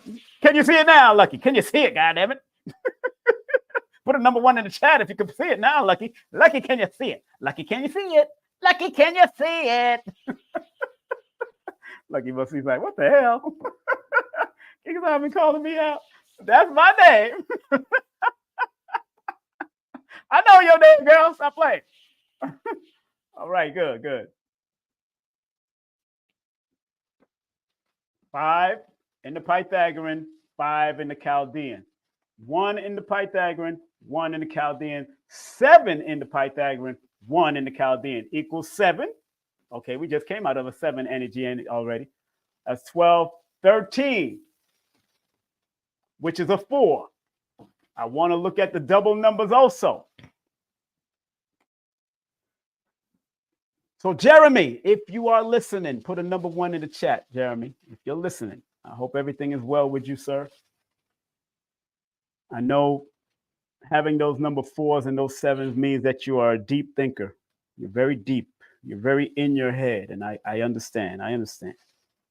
You're in your head. So you always got to remember when 4s show up in your chart, in anybody's chart, if you're born on the 4th, the 13th of the month, or the 22nd or the 31st, you always got to protect your mind, Jeremy. That's my name. That's my last name. Okay, who's that's my name? Oh, that's you. That Jeremy is you. Is that you, Jeremy? That's you. That's what you want to do. The last name, Jeremy. Is Jeremy is your last name or Germany? Whose last name? Oh, that's you. So okay. So if that's your last name, I was looking for first names, but last names. Remember, the last name represents what you inherited. If it's your first name, that's your active name. But if this is your last name, this is what you have inherited from your mother or your father, whoever held that name. So the soul urge, because of that number 4 energy, remember the number 4 is a number of loyalty. The number 4 is a number of miscommunications on the negative, but it's also saying that 4 wants to be respected and solid. They need to be respectable and solid. So the soul urge of that number 13-4 is to be respectable and solid. Wants to serve and be a rock of dependability. Is willing to deny himself or herself that others may benefit. So the soul urge is something that you're willing to deny yourself for other people, so others may benefit. It is it's one of the great disciplinary numbers. It's a great disciplinary numbers of that person or themselves. And the love for home and family and country is also follows this number 4 energy as far as the soul urge. Wants his work cut out for him or her and will do exactly what they're told. 4, when you have a 4 energy, that means you're a very hard worker. Very hard worker. Most people that you have working around you or that has anything, anytime you have a number 4 energy around you, in your job, in your business, look out for them because they're going to work hard. They'll even go beyond beyond the goal. They'll even keep on going. They'll do more than what they're being paid for sometimes too, those number 4s. They love order and is fond of innovation because that's a building number. And remember the number 13, like I talk about in my book, the number 13 is the symbol of power and dominance. So the vowels of this name, the soul urge, says you have the power and the dominance if you understand it and you don't use it wrongly, because remember, that is a karmic number, the number 13 is, that offers unlearned lessons. And because the vowels of that name, the inner aspect of that name is the number 4, you have to be careful of secret enemies of your past, especially in your past life that could have been passed down from bloodline to generation to generation. The secret enemies. You can overcome it. You can overcome them. But you got to constantly remember, this is what the late great Frank Sinatra said. This is what a 4 energy has to do. Because late great Frank Sinatra says, although you might have secret enemies, especially because of your soul urge number, you might have secret enemies. The only way you overcome your secret enemies is by being successful. And like Frank Sinatra used to say, the best thing you could do towards an enemy is maximum success. I'm paraphrasing, but you got to have maximum success through your building, through your power, what you reveal, because it is a power and dominance number, but it's also a building number. And you got to be very careful of being worrying and allowing yourself to go down the worry wart, and that can cause depression. You got to be with, and the number 7 in the Chaldean system, because 5 + 1 + 1 = 7. 7 is basically, let me see if I can find 7 from another perspective. I don't mind using 7 from another perspective. I don't mind using other people's books because I want to drive the point. I want to drive the point in. Let's use the Numerology Bible for the number 7 and the vowels of the number 7. What does it say about this? The soul of the number 7 in this book. Numerology Bible. This is called the Numerology Bible. I'm going to this book. All right, let's see what's the soul of the 7 in this book. It's destiny. All right, the soul. Says the 7, the world was not really meant for souls such as yours. Reality is too binal and boring. Reality is too binal and boring. The truth of the matter is that you are aware in your heart that reality is not real at all. Powerful. That's very good. And you are long to dive below the surface of life, to explore other worlds and other states of being. You may believe in fairies and aliens and be interested in witchcraft. In fact, it might suit you to have an UFO poster on your wall with the caption, "I want to believe." On the other hand, you may find all the enchantments you need contemplating the patterns of on a leaf and standing stock still in the woodland waiting for the badgers and the deers to come out. So the soul urge of the number 7 is that they like to be in nature. They might look and study the leaf and dig deep and really analyze the patterns of the leaf. So that name, the soul urge, or anybody connected to that soul urge number of the number 7, they like nature. They like to contemplate things deeper and why there's a pattern of the bee and the pattern of the turtle and all that. They go deep. That's what the 7 loves to do. So when you have a soul urge of that, the mantras of it, one thing I like about this one, it gives the mantras of the number 7 and all the other numbers. The mantra, it says, the number 7 mantra is anything is possible. Prayer can change the world. The best thing in life are not seen or heard. They are felt within the heart. The divine is all around in every bird, every tree, every flower. In dreams begins responsibility. As above, so below. So even if you have the 7 in any part of your chart, these mantras are good. Let me see the mantra of the number 4. While I got the numerology Bible, go and get it. Let me see the mantras of the number 4 soul energy, since I have it. And I didn't do it with the other ones. I used this book with the other ones. But I'm gonna tap into these other books too. For the number 4. Let me see. The mantras of the number 4 is, I am a flower, beautiful and with deep roots. Rome wasn't built in a day. The number 4, gently does it. It is hip to be square, because 4 represents the square. 4 represents the unusual, the wild, the unusual. The 4 represents the unusual, the weird, not the weirdo, the weird. Comfort zone beats Rolling Stones. That's the mantra in the images. Better safe than sorry. That's the mantra in the images. And I am steady as a rock. That's the mantra in the images. And built for comfort, not speed. That's the mantra in the image of the number 4. Man. Let me go to these other ones.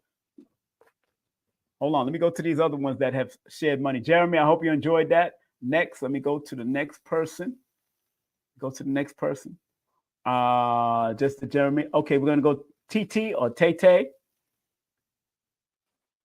Your real name, your first name is Nakia. Okay, let's go with Nakia. And even that name Tay is very important, but I want to go to the name Nakia. She sent 1010. Let's break it down, Nakia.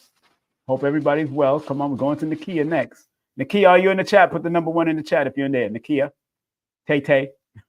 Or TT or TT, whatever it is, we're gonna help you out here.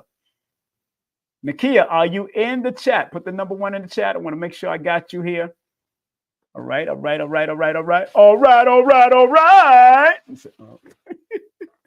learn today. Let me make sure, and I'm gonna stay with the. I like what the Numerology Bible is saying also.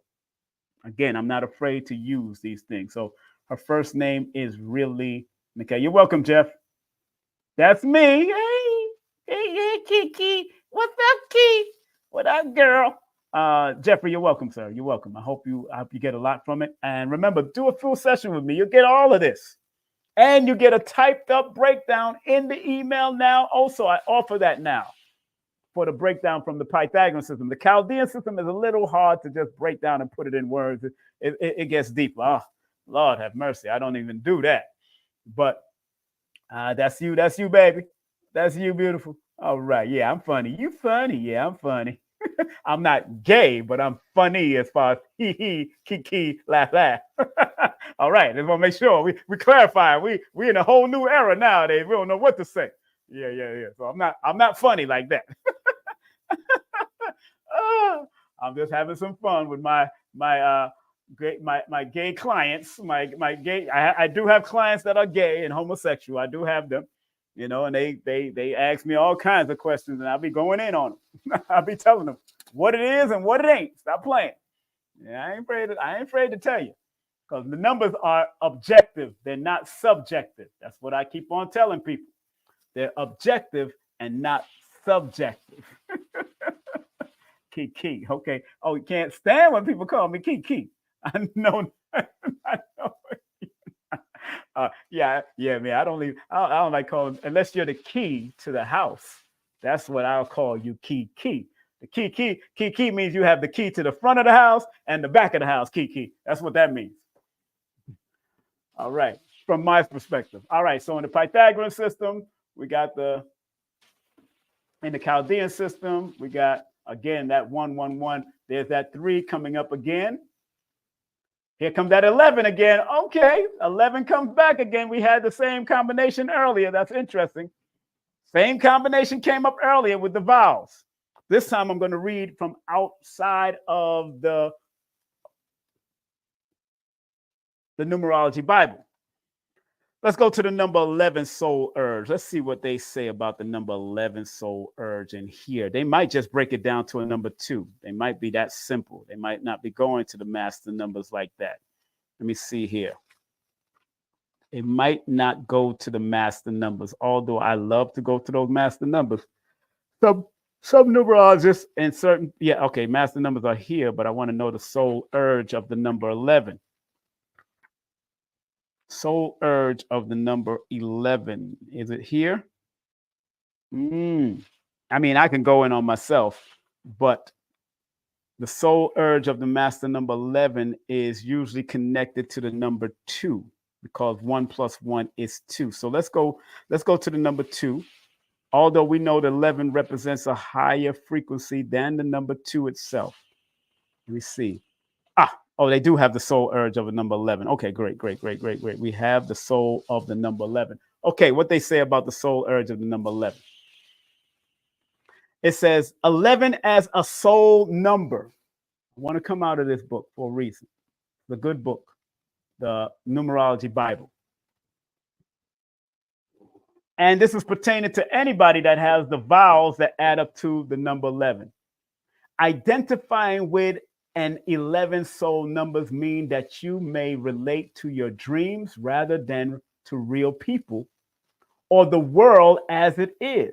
And you may yearn for a cause that is bigger than you, in which you can lose yourself. You need a meaningful spiritual path into which you can pour your zeal into.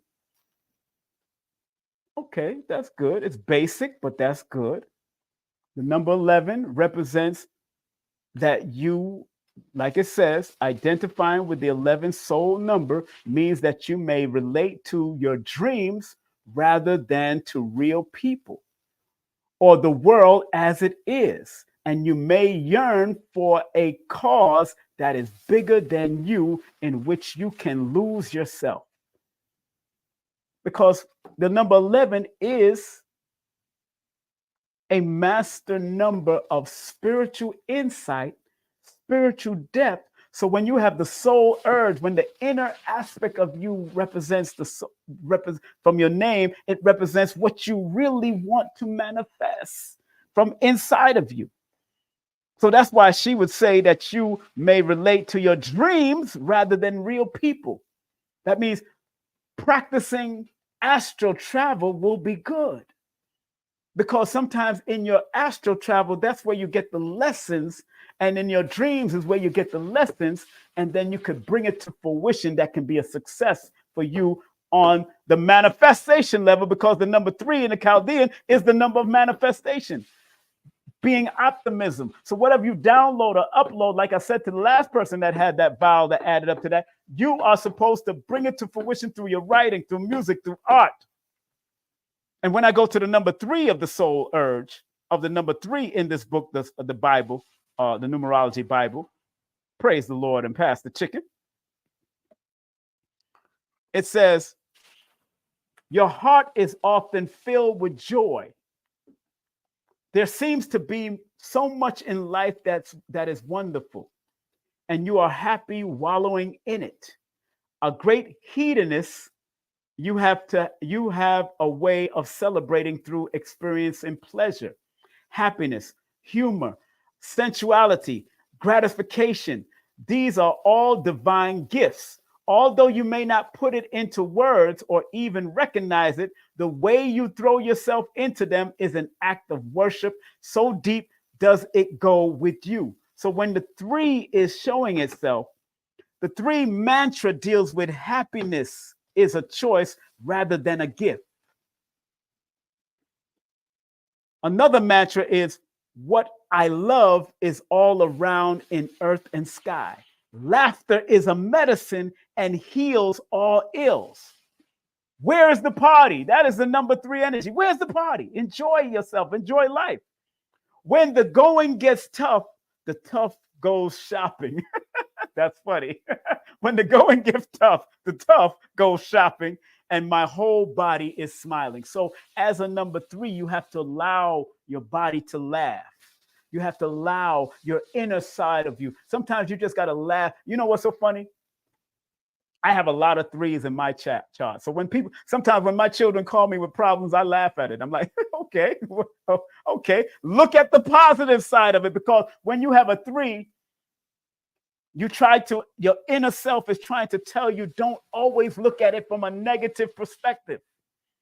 Always look at it from the optimistic perspective, because one thing about people that have 3s in their chart or born under the number 3 in any capacity, whether you're born on the 12th, the 30th of the month, or the 21st of the month, you always got to turn your pain, pleasures, and passion into profit. Let me say that again. You always got to learn to turn your pain, pleasures, and passion into profit. So anything that you find that might be a pain to you, whether it's a relationship, if you wrote a book about it, then you're going to turn it into something that's profitable for you. And because the 11 is there in the Pythagorean system, you have to download those ideals and bring it to fruition, because the inner aspect of you says that you need to use the downloadable ideals and transmute them into the inner aspect of the number 3 so you can manifest what you need. So yeah, the Numerology Bible is good. The Numerology Bible is a very good book, you know, and alongside my book and other books, but this is a very good book. So Nakia, I hope that helped you out in some way. I swear I'm at peace. I hope it helped you out in some way, Nakia, or Key 75. You know, I hope it helped you out in some way. Thank you very much for your donation. I want to go to this next person. And again, it also deals with your full name too now. Linda for, oh, wait a minute. Linda for Nikki. You want to do, so Linda is paying for this for Nikki. Let me make sure. It's from Linda. Okay. It's from Linda. So what name, Nikki, this is the name you want to break down? You have double I's and double K's, and there's double everything in this. Yeah, all right, but it's interesting. Okay, I can still do Nikki. I got no problems with the word Nikki. Nikki. Okay, Nikki. All righty. Can you give me insight on the lab pad number 8? Did you circulate a donation like everybody else been doing? Did somebody circulate a donation? Okay.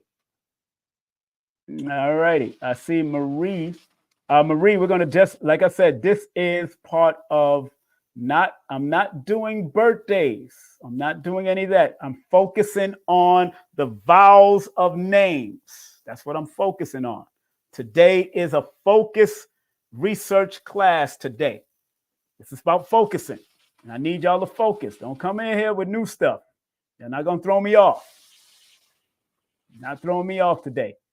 People are donating as I'm breaking down their name. We just did Nakia. We're going to go to the next person we're going to do is Nikki, because Linda sent donation for Nikki, and she spells a Nikki like this.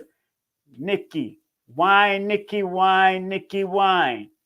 Juke, Nikki, juke, Nikki, juke. Twist, Nikki, twist, Nikki, twist. Adds up to 18, which is a 9. Adds up to a number 2.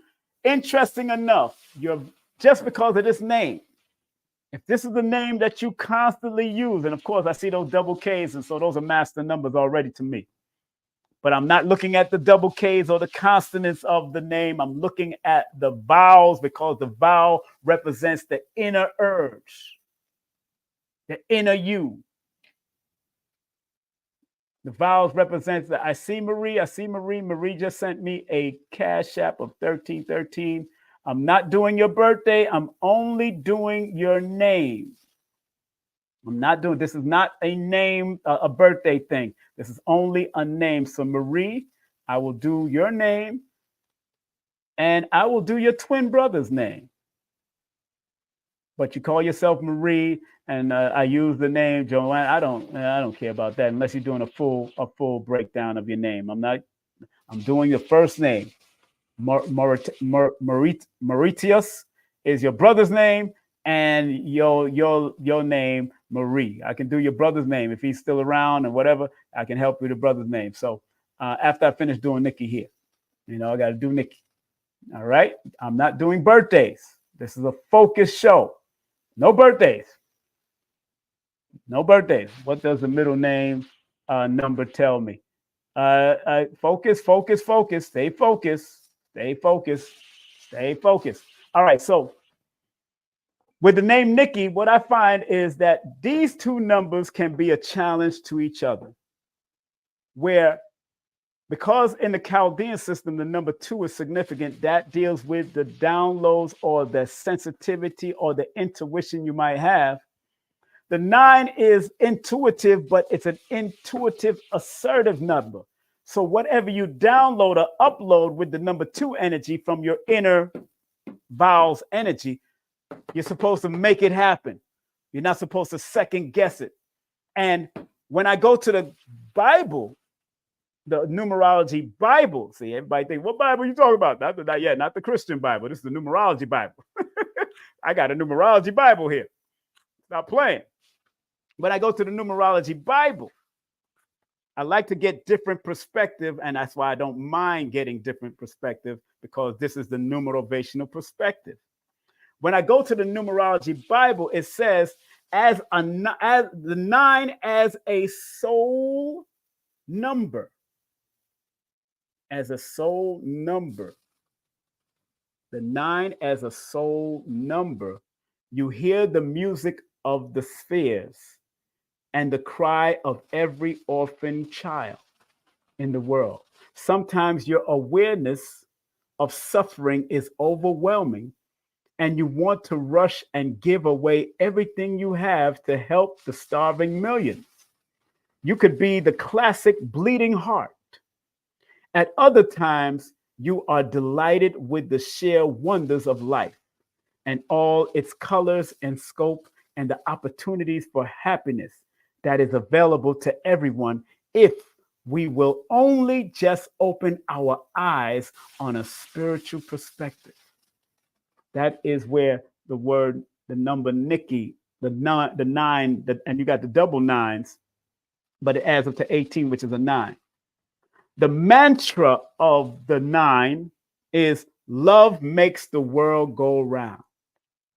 The mantra of the 9 is I am watched over by angels. The mantra of the 9 is my consciousness take flights amongst the stars. My mantra, the mantra and images of the number 9, the more I give of myself, the more I have. It's all reciprocal. The mantra of the 9 is there is always a rainbow. And the last mantra of that number 9 and image, we all carry a spark of the divine. So when you have that number 9, you have to remember all those mantras is a part of the number 9, because the number 9 is the single digit and the highest level of intuition, the highest level of creativity, the highest level of humanity is that number 9. So anything that your soul urges you to do in order to be of service to humanity, you must do it. Whether it's art, whether it's music, whether it's any aspect, whatever you put yourself in. And then when I go to the number 2, because 2 is the number of sensitivity and healing and balance. In the numerology Bible, the soul urge, and this Bible used to cost a lot. I don't know how much it costs now, but I know I bought it off of somebody. But it says the number 2 as a soul urge, and I'm dealing with the Chaldean system. Most people dream of a soul mate, but for you, this could amount to a preoccupation. That's deep. the vowels of the Nikki, the I and the I adds up to the number 1, the number 2. So I adds up to a 1 and adds up to the 2. Listen to what it says about the person that has the soul urge from that aspect. It says, most people dream of a soulmate, but for you, this could amount to a preoccupation as you believe you just cannot be complete unless you have that person in your life. I was just talking to a person about this soulmate thing, because many soulmates pass throughout your life. It's just which one are you open to work with at that particular time for how long it may be. Needless to say, goes on, it says, this can cause you a great deal of heartaches if it does not go right. Sadly, going right may not be easy because you may be quite a perfectionist and even critical of potential partners. So you may feel life has let you down when what you need is a bigger dose of compromise. Whoa, Nikki, I hope that helped you out. And anybody else that have those double I's in their names. Hope that the mantra and the images of the double I that adds up to the number 2, the vowels, because we're dealing with the vowels, people. We're only dealing with the vowels today. We're only dealing with the vowels. The mantra and the images, do not judge my brother until you have walked a mile in his moccasins or in his shoe. T for 2 and 2 for T, me for you and you for me. Love walks with me, so I am never alone. That's the number 2 energy. 2 heads are better than 1. Yeah. I am balanced and in harmony. A quiet life and a peaceful one. Those are the mantras that I just gave you, the mantra and the images I just gave for that number 2, according to the Numerology Bible. All right. Okay. Last but not least, let me go to this next one. Go to the next one here. Okay, this person, my name is, okay, you got a whole lot of names. Okay. And you use Joanna most of the time. Okay, that's why you want to use that. Okay, we'll break down Joanna instead. If that's what you use, remember, I'm not doing the full name unless you book a session with me. I'm only doing, and just because you use Joanna, don't mean that the Marie name is not resonant energy. So I'm gonna look at you. Just because you're looking at, that's up to you. I'm not gonna talk about it, because what happens is you're born on the 13th, so y'all can have a weird, unusual way with yourself. So I understand, and I'm not gonna do that with you. You probably live outside of the United States, as I can see here. You might live outside of the United States, but I'm gonna go Joanna. I'm not even gonna get into no confusion with you, because you're born on that 13th, and sometimes them 13th can be misunderstood. And that's what I was doing. I was more than likely misunderstanding what you were saying in your text when I want to stay focused, because I see Marie first. But you want to use Joanna, and I'm not gonna deprive you of that. I'm just gonna say, I'm not even gonna do your brother's name. I'm just gonna do your name. Just gonna do your name. Stay focused, because number 4s need to stay focused. People born on the 13th. I'm not doing your birthday. I'm only doing the vowels. That is the object of the show. That is the object of the show. When y'all ready to do a full session to get that full name, because that full name mean enough. Joanna don't mean as much as the full name means. There's much more to that whole name than you think you know.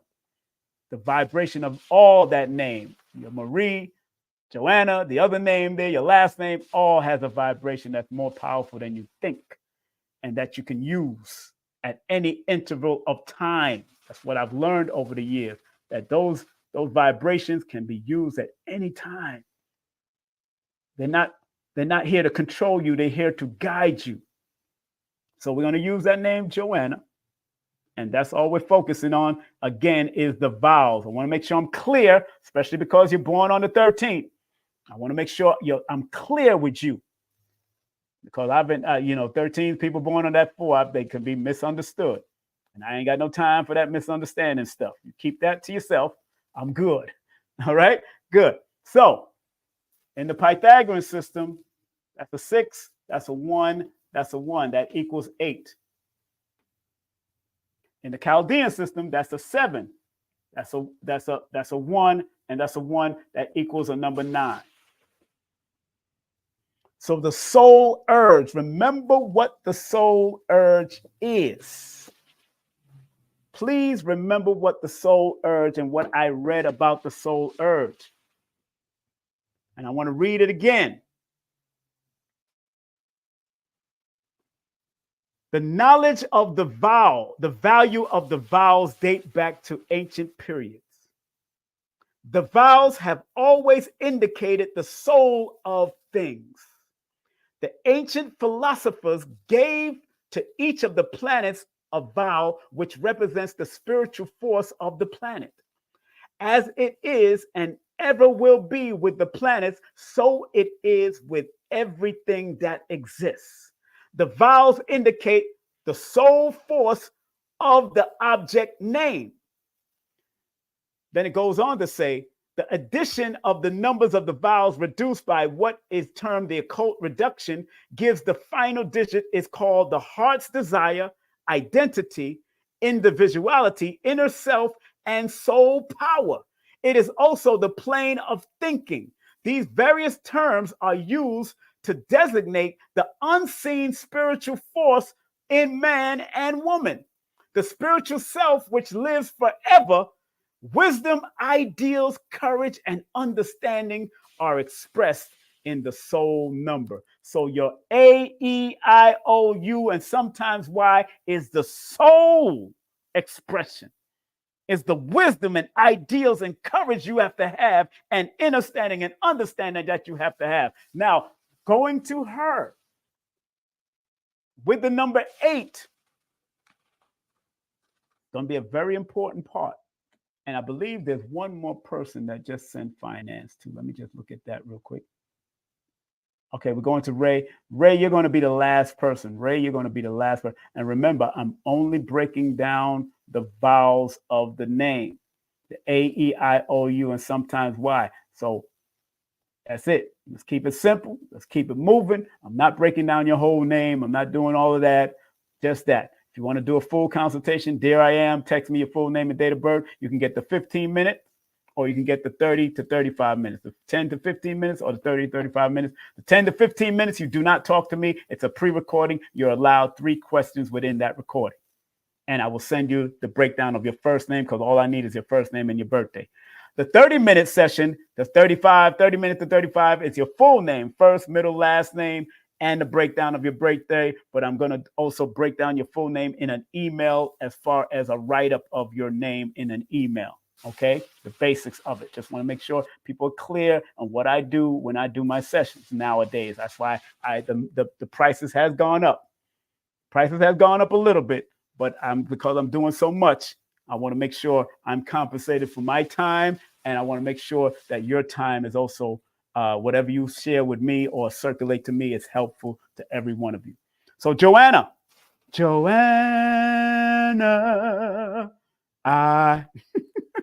all right, it says in the Bible, in the Numerology Bible, those that I don't want y'all to get twisted.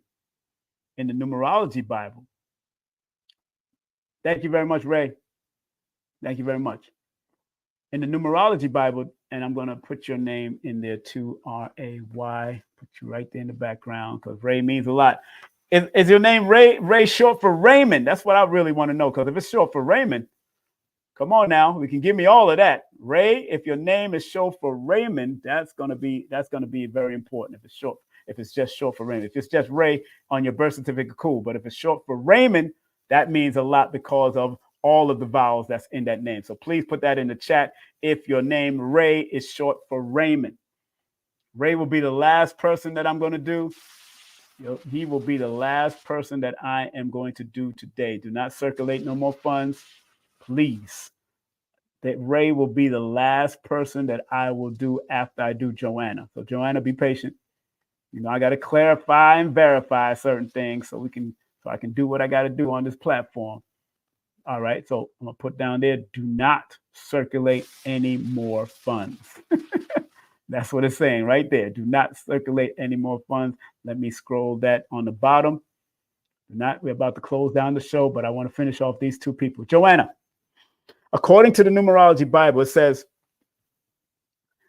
as 8 as a soul number, making an impact, making a difference. This is naturally for you. So using this particular name, if this is your middle name, like I use my middle name, I don't use my first name. So I got it. I understand why you use your middle name. Interesting. So if you're using this middle name, the vowels of this middle name means the inner aspect of you is about making a difference, making an impact. This can be naturally for you. This is naturally you. And if you cannot be of some importance, something within you shrivels. This is what it says. If you can't be of something of importance, then something inside of you shrivels. However, if you listen to the prompting of your intuition, Joanna, because the intuitive numbers, the A, E, I, O, U, are the internal numbers. The vowels represents the inner aspect of you. And some people keep it dormant inside of them and they don't release it. So it goes on to say, however, if you listen to the prompting of your intuition, you will know instinctively which path leads to the bright lights and limousines. You have a ruthless ambition and can keep to your course no matter what, but this may be anything but obvious to others. And one of your strengths may be that you catch people off guard. One day, they may describe you as an overnight success when you have been beavering it away all these years. So one thing about having the number 8, this is the numerovational perspective. 8 is a number of hard work. And 8 is a number of multiple streams of income. So the inward part of you needs that multiple streams of income. You need a diversified portfolio. And because in the Pythagorean, in the Chaldean system, it adds up to a number 9, it means that you need to finish what you start and always aim to a higher level of understanding.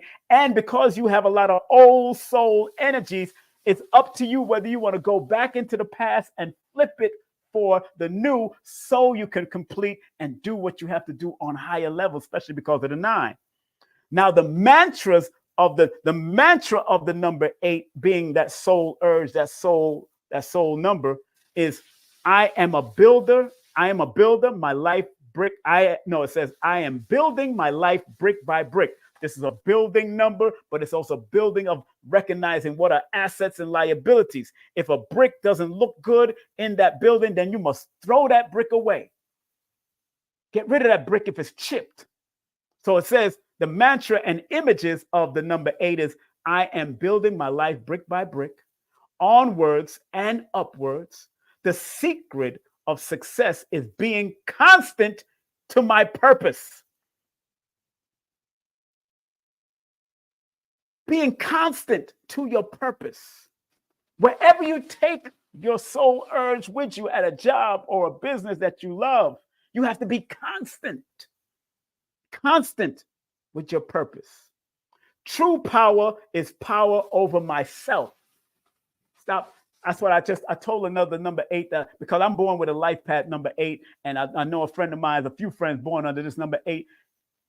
The only control, the only power you have is not over your boyfriend, your girlfriend, your husband. The only power you have, as that number 8 is showing its face, is over yourself. Nobody else. Don't try to. You really don't even have control over your child, because if you have a baby and if it wants to doodle in his pamper, it will doodle right there. If it wants, as soon as you pull off his pamper and he want to pee, it'll pee right in your face. You have no control of it. Stop trying to control. Women, men, always trying to control. That's my baby. That's my child. Because it came through you, that's your child. But they act differently when they get older. Why they start acting all crazy? Their hands are moving and their feet moving at the same time. They're ambidextrous. They doing their thing. You have no control over that. You have the power to direct it and guide it, but at the end of the day, you have no control over nothing but yourself. That's what number 8s have to figure out in their life. They gotta because a lot of 8s like to control people and control situations. Stop it. My will walks hand in hand with my imagination. That's another mantra and image. I am like a mighty tree, deep roots, strong trunk, far-reaching branches.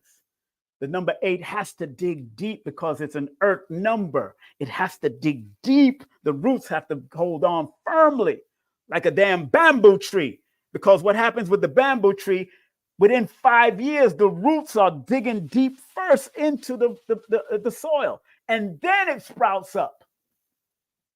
But it don't sprout up when the roots ain't firm. It has to be firm. So you got to dig deep as a number 8 vowels in your name. You have to dig deep.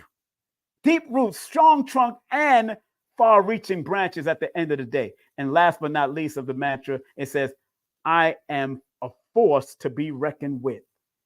You have to claim these mantras. I'm talking to Joanna. You have to claim these things. You have to claim them.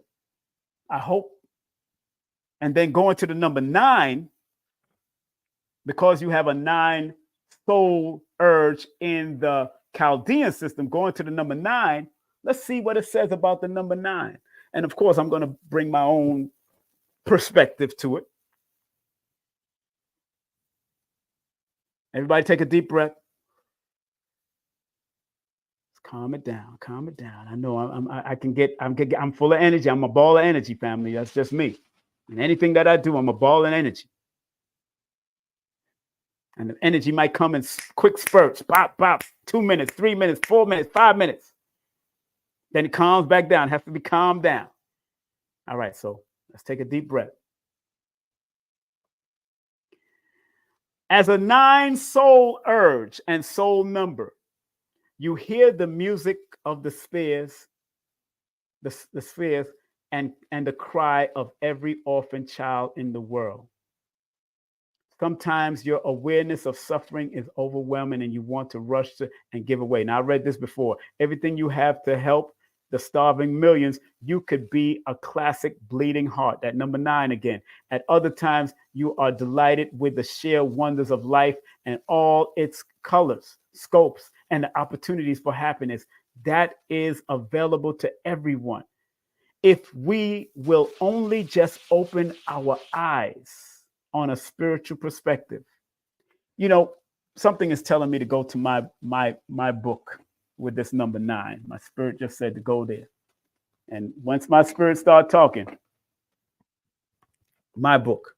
Why? Because Joanna is also born on the number 13. And this book was livicated to people born on the 13th of the month. This book is livicated to people born on the 13th. And she's born the same day as Queen of 4. So you got great works to do, ma'am. You got some great works to do. If Queen of 4 is doing, you're born the same day as Fidel Castro. You got great work to do if you really want to do it. And I'm not going into your birthday, but I need to go into the 9 from my perspective. The number 9 in my book, and I say the symbol, is the symbol of conclusion, initiation, and being in preparation of new things to come. So when you have the inner aspects of your name, because remember, the name reveals your talents, your gift, your skills, your inner aspect, your outer aspect, and your expression. We're talking about the inner aspects. There's something about conclusion that you must have. and something about going through an initiation that you must go through in your life. Because you've held into certain things, you've held on to something in your life, and you need to release that, because number 9 is a detoxification number, Joanna. It's about removal of people, places, and things that no longer serve your purpose. And innately, because this is the inner parts of your working of your name, your first name, or the name that you use mostly, because that's the inner part, there's something in your spirit and your soul that needs to remove a person, a place, or a thing. Or you had to remove people, places, and things throughout your life, whether it was family, friends, or relationship. You had to do it. And you need to argue yourself to get out of it sometimes. Sometimes, because these are two argumentative numbers. The 8 and the 9 can put up a good argument, especially if you're bothering their nerves or you're inciting argument. They can get into arguments. They're not backing down from an argument, not with these 8 and 9 energy.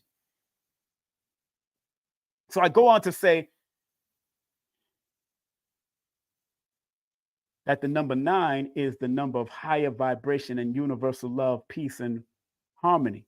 But it's also on the other side, the other lower vibration of the number 9 is anger, contention, sorrow, war, death.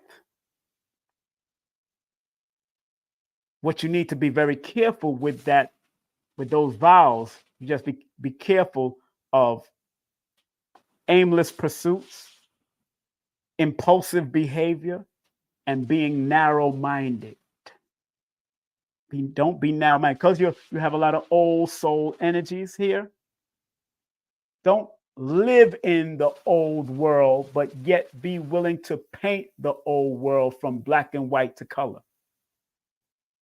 Don't live in the old world in the black and white movie scene, but be willing to paint the old world in color. Joanna, I hope that helped you in some way. And when you get a chance, please do a session, because I got a lot for that whole name you got there and your birthday. Lord have mercy, I got a lot for your whole name and your birthday. I got a lot for you. So please put in a number 1 that if it made sense to you, if it can help you, if it did help you in some way, you can listen back to this. I'm not gonna delete this from the show, from the platform. I got one more person that I'm gonna do. One more person. And that's Ray Wilkins. Big up to Ray Wilkins. How you doing, sir? Ray Wilkins. Ray Wilkins. Now, thank you. I will do a full session. All right, you're beautiful. That's a beautiful picture of you, girl. You better do it. Where you from? England? Where you from? England? Which part of the country? Which part of the world are you from? Because I see you. You do it. You put the month first and then the day. So, are you from England? If you are from England, big up to you, my dear. I hope it helped you. You can rewind this and really remember, I'm dealing with the internals, but just the double N's alone, that's the 55. That's a whole nother number here. Let me show you something. Just the double N in your name, Joanna. The double N is 55. And I ain't even touched on the 55. 55 is the master number of fearlessness and adventure and taking a risk in order for you to be fortunate. And I'm just touching just that name alone. Just that those 2 vowels right there just told you a whole lot what you need to do. And then because 9 is there, you got to finish what you start. And then because 8 is there, you got to make sure you recognize that it's an asset in your life or a liability in your life, and get rid of the liability. Be fearless. That's what that double N's are telling you. Be fearless, but get rid of the liabilities in your life. It's holistic, but I'm just focusing on vowels today. All right. And I could tell you a lot. I told you a lot. I live in England. Okay. She live in England, but in Mauritius of India. Oh, near the Indian Ocean. Okay. In the Indian Ocean. Big up. Big up. I got family from Birmingham, England. Big up to Birmingham. Handsworth, Birmingham. All right. Last but not least, we're going to deal with Ray. What up, Ray? Last but not least, please do not circulate no more funds to the broadcast. I'm going to deal with Ray. Last one. I got to go drink some water.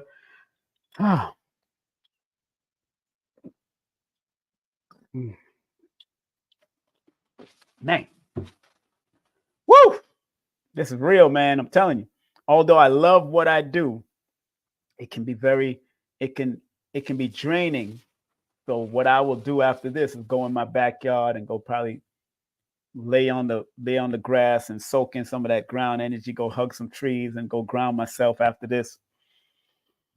I'll leave all this mess right where it is until I'm ready to fix it up. But I love what I do, and I do it on multi-tier levels. I'm not trying to willy-nilly and hang out. I don't freestyle. I will show you the books, and then I will show you how I got to it. That's why I got a board. I will show you. I know I got to set up this board probably a little closer so people. I'm gonna have to set up my office differently. I like how Raku does his office. You can see his board right behind him, and he just have to. And I need it probably a little closer so people can see the board and be right in it. I want y'all to be there with me, or I might put another camera. I might set it up and put another camera there and just switch it straight to that camera, because I have like multiple cameras also, and I just need to set it up and reorganize it. So. Let's go to Ray Ray. Last but not least, I'm finishing off with Ray Ray. Finish off with my brother Ray and family. I just want to remind all you beautiful people, support your brother's books. All of my books are available on Amazon and some on Kindle. Let me take your name off, Ray, real quick, if you don't mind. I'm just going to take off your name real quick. There's on Amazon and Kindle. And if you do want to contact me and ask me any questions, ask the Numerovator at Gmail. That's a new email that you can ask me some questions. Book your sessions if you feel you're comfortable with email, and then I'll deal with the phone call, whatever.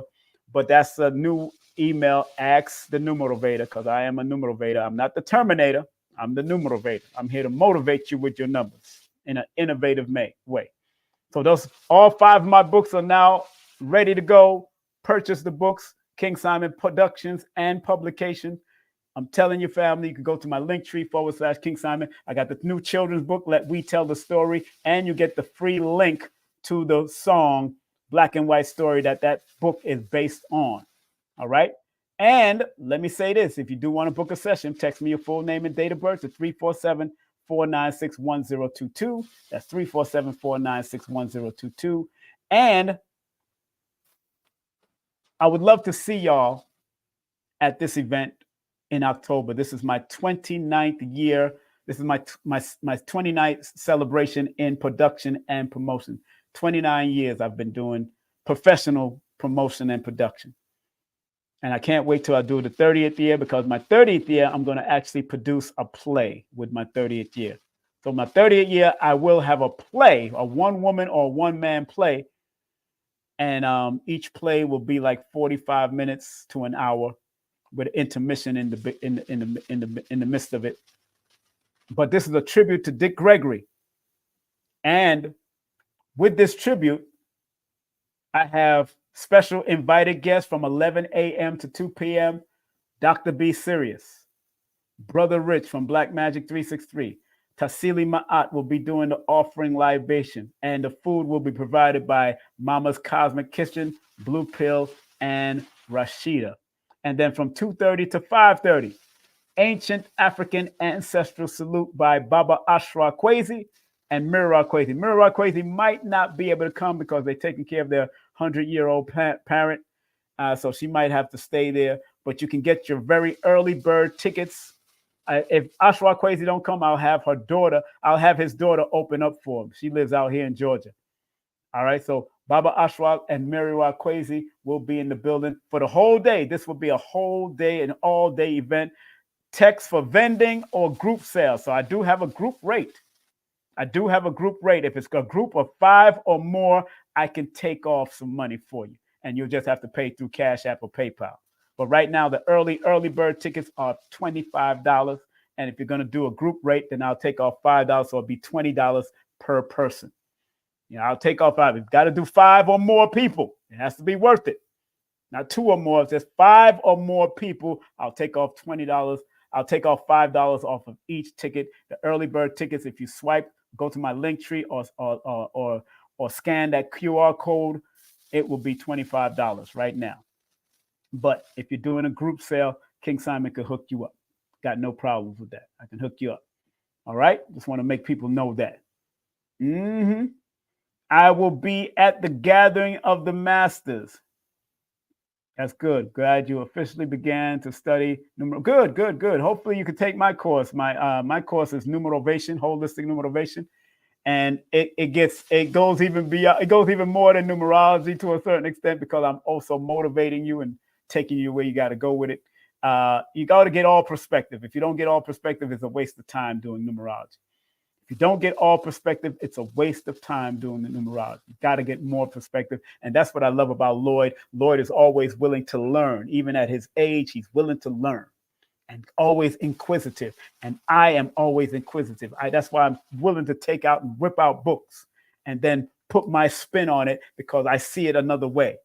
You know, even when you have angel numbers, you got to see it in multiple ways. If you're seeing 1212 angel numbers, that's 3 in one aspect, and then it might be 6 in another aspect. It might be, you know, you gotta look at it as being a sacrificial lamb in another aspect, because I'm studying tarot. I'm looking at it as 2 hangman, so it's enhancing that energy of a hangman. You got to look at it in multiple ways. You got to see the duality in all. You got to see the positive and the negative, so the person that you're delivering the message to in your numerovational session, if you do decide to make it a career, the message has to be well-rounded, not just one way. What did I just see on this Yogi T? It said, it just fell out of one of my books. It says, give to others and give to yourself the same attention. So what I give myself, as far as numerology and all that, I give to others my same attention. I break it down, and I really, what I wanted from numerology was always to get the duality of it. I don't just want to stay on the positive, because most numerologists will just give you the positive. And you know how many relationships have been messed up because numerologists just gave them the positive of the relationship and not alert them of what could happen if they don't stay on the positive route and be willing to work. That's why I stopped doing relationship consultations, because people are not ready. Sometimes men are not ready more than women, and vice versa. Some people are not ready. They want to run around and do what they want to do in their life. And I understand that. Cool. That's why I stopped doing relationship consultation. And my relationship consultation is $400 to $500. It can go up to $1,000 if I want to, because it takes a lot of time to put all of that together and try to make sure that you see the challenges and the power of the first name, the middle name, the last name. What can pop up if your numbers are not supporting each other, and if you're not willing to work and put in the work other than what I'm doing? Remember, the numbers are just here to guide you, not control you. So that's why I don't do compatibility sessions, and people are not going to do it the same way I do it, because I do it from a level of numerovation, and I want you to stay motivated, but I want to look at all of the different dynamics. Some people will stay on Pythagorean. I use Pythagorean and Chaldean, and I would use angel number philosophy, and I will use cosmic numerology, and I will use, because I see where my spirit say I need to go with it. I see it. So I don't play with this, man. I'm very serious about what I do. Time, energy, and effort. Yes. Yeah, see, I'm getting a little drained out right now. It's time, and it's not even doing what I'm doing. It's because I'm in front of a computer. I'm in front of a phone. I'm in front of 2 phones, 3 computers, 2 computers. And so it's pulling me, it's draining me. It's not what I'm doing. I love doing this. This is easy. But because I'm in front of this and I got my blue blockers on to protect me from certain energy, but I have certain crystals, I have certain magnets, I have certain orgone energy around me too. But it's still important to protect your energy.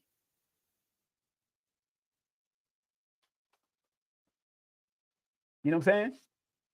So, Ray, I ain't finished with you. I'm sorry, Ray. I know I ain't get Ray, I ain't finished with you. I'm sorry. I got into a whole tangent right there, Ray. Forgive me. And Ray gave me a good donation. So, Ray, we're going to get it in, Ray. We're going to get it in, Ray. Okay. See, so look what we got here again. We got that 7 and we got that 8 again. Ray.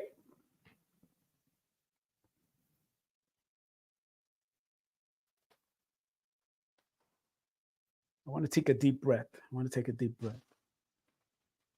somewhere I want to go with this, because usually the word Ray is short for Raymond. It's short for X-ray. It's short for Raymond, Ramio, or different names that might come out of this, but it is an old soul energy ray, and it adds up to a number 8. And I'm going to focus on my book for a reason, because the soul urge of that number 8. And although I don't have any particular chapter on soul urge, in the 3 different perspective of the 8 dynamics, the soul urge is inside of my content. And I have 3 to 4 different perspective of the number 8 in my book, because I'm well-rounded. And because this book was focusing only on mental health, important, only on mental health.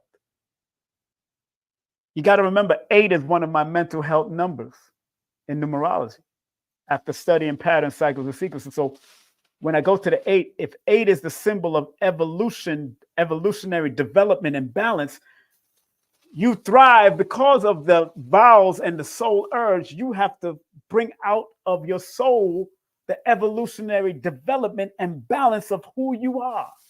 Ray. I sound like the wife of Ray Charles with Jamie Foxx. Ray. Ray. The number 8 is also the number of flawless, is the symbol of flawless, symbol of balance, cause and effect. So the internal you have to understand the need to live in the purity of cause and effect. Because what goes around really does come around, both positive and negative, Ray. And although it's a karmic number, people get nervous over the word karma when karma only means cause and effect. It's part of the Hermetic teachings.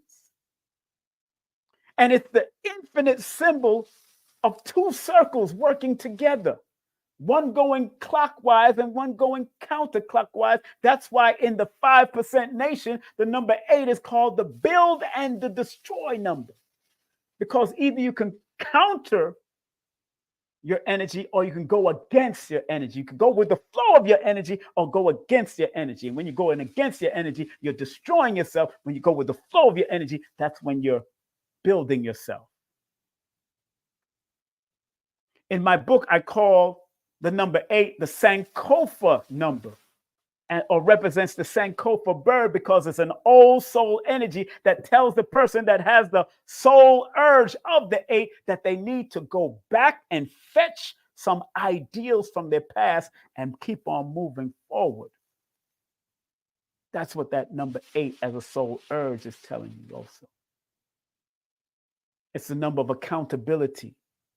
It's the number of respect and discipline. It's the number of guidance, but on the duality of it: greed, carelessness, selfishness, abuse of power. That number 8 can be abuser of power. And look at the word soul urge adds up to a number 8 too. Soul adds up to a number 1, urge adds up to a number 7, which is a number 8. And the soul urge of, in the Pythagorean system, the soul urge, the vowels of the soul urge adds up to a number 17, which is an 8 also. This is soul energy numbers we're working with. And now when I go to the number 2,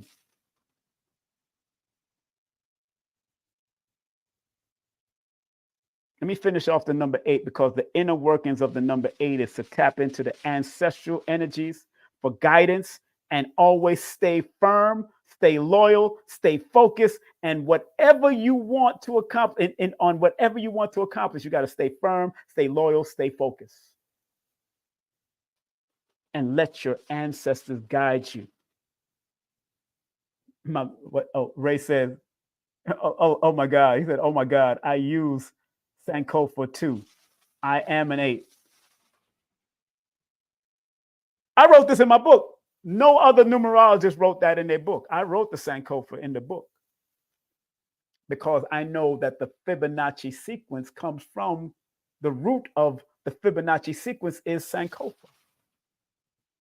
The Sankofa symbolism and the Sankofa. And remember where Fibonacci studied that. He studied it amongst the Moors, the African Arabs that they call it in certain books. He studied with the Moors, Fibonacci, and then brought it back to Pizza of Italy. And then they called it the Fibonacci sequence. I'm just saying. Now, when I go to the number 2 in my book,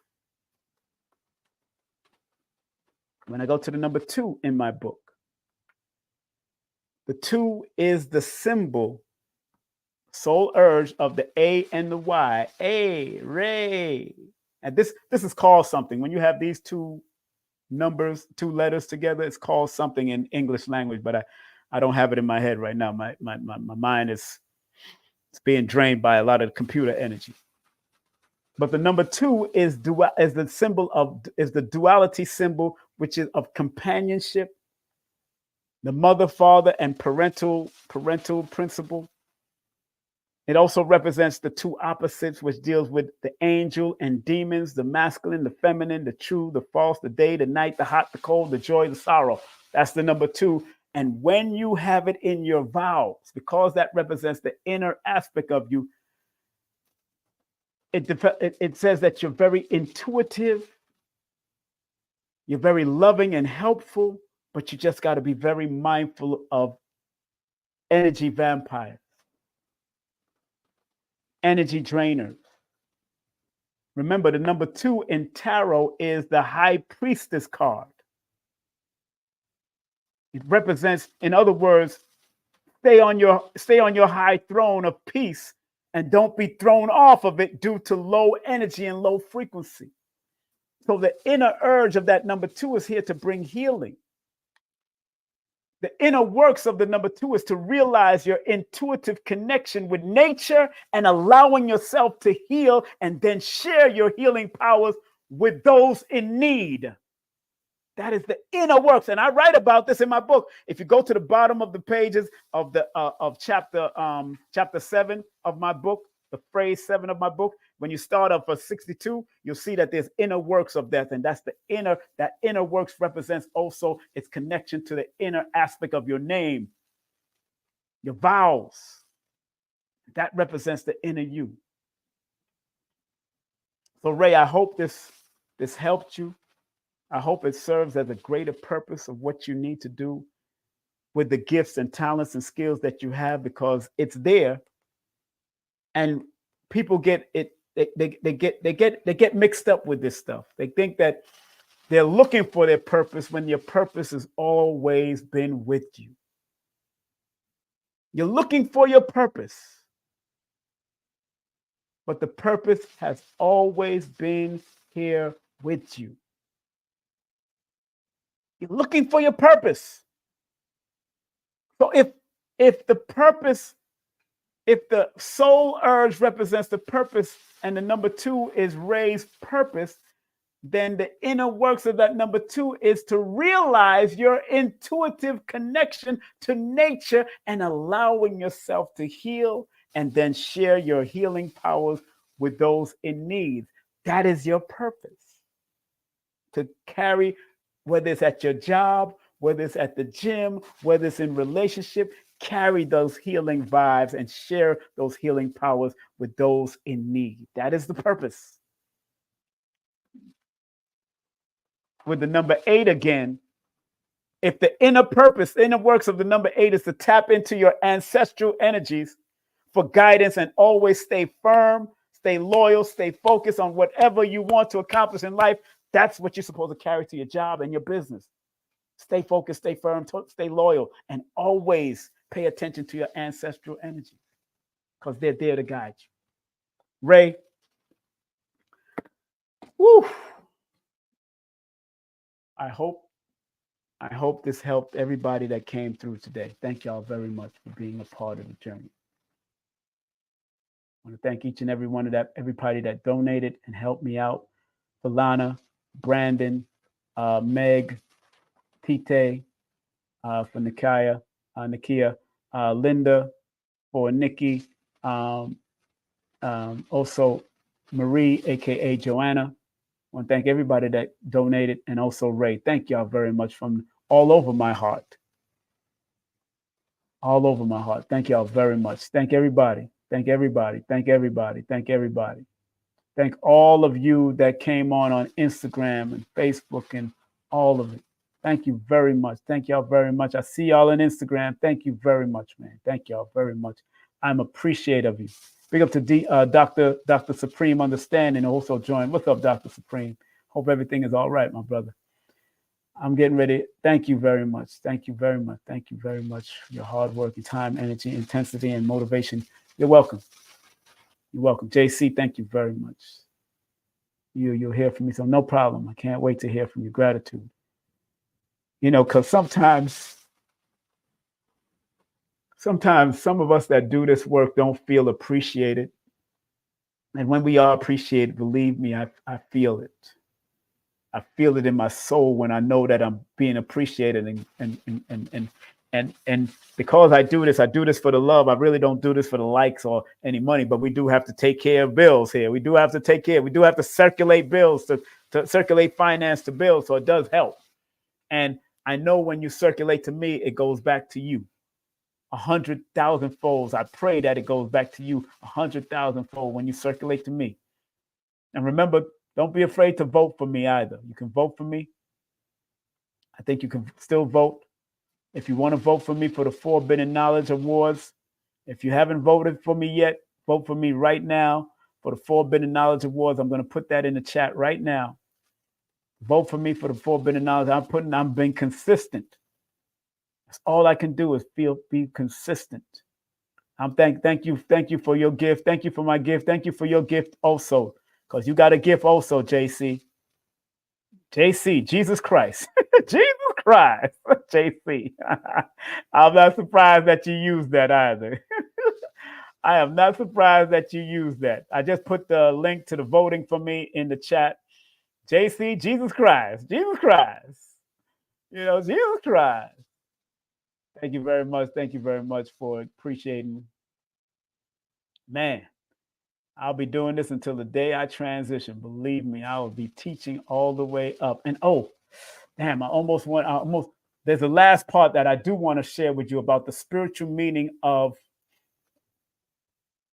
last part. I'm closing out with this last part. Spiritual meaning of soul urge. Spiritual meaning of the soul urge. Here we go. I'm going to share this with y'all right now before I close out. Again, I do this because I love this. I love this. Excuse me. All right, here it is. Spiritual meaning of soul urge. You may not see it clearly, but here it is. The spiritual meaning of soul urge, this is the notes that I took. Inner calling, a whisper from the soul, guiding you towards your life purpose and passion. Number 2, heart's desire, a deep-seated longing for spiritual growth, self-expression, and fulfillment. Number 3, spiritual aspiration, a yearning for connection with something greater than oneself, such as the universe, divine, higher power, God, whatever, Allah, whoever. Number 4, inner truth, a reflection of your authentic self, revealing your values, belief, and motivation. Number 5, soul's purpose, a call to align with your soul's intentions, leading to spiritual awakening and growth. Number 6, inner guidance, a source of intuition inspiring you to make choices that align with your soul's path. Let me take a drink. Number 7, spiritual evolution, a catalyst for personal growth, encouraging you to evolve and expand your consciousness. Number 8, authentic expression, a desire for genuine self-expression leading to creativity, innovation, and progress. Number 9, inner harmony, a quest for balance and alignment between your inner and outer worlds. Number 10, last but not least, divine connection, a bridge between your soul and the divine, fostering a sense of oneness and unity. And I'm going to let you know that all of this will be in the description of this video. If you want to look at it in the description of this video, all of this will be in the description. If you want to study it, if you want to apply it to your life, whatever you want to do, I want people to do it. Last but not least, the soul urge is a powerful spiritual concept that invites you to listen to your inner voice, honor your heart's desire, and align with your soul's purpose. By embracing your soul urge that I've explained and guided you through, and when you do a session with me, by embracing your soul urge, you can experience spiritual growth, self-awareness, and a deeper connection with the world around you. My family, I hope you enjoyed every minute that I offered for this. And yes, I'm going to make sure this is in the description of this video. This is going to be in the description of the video.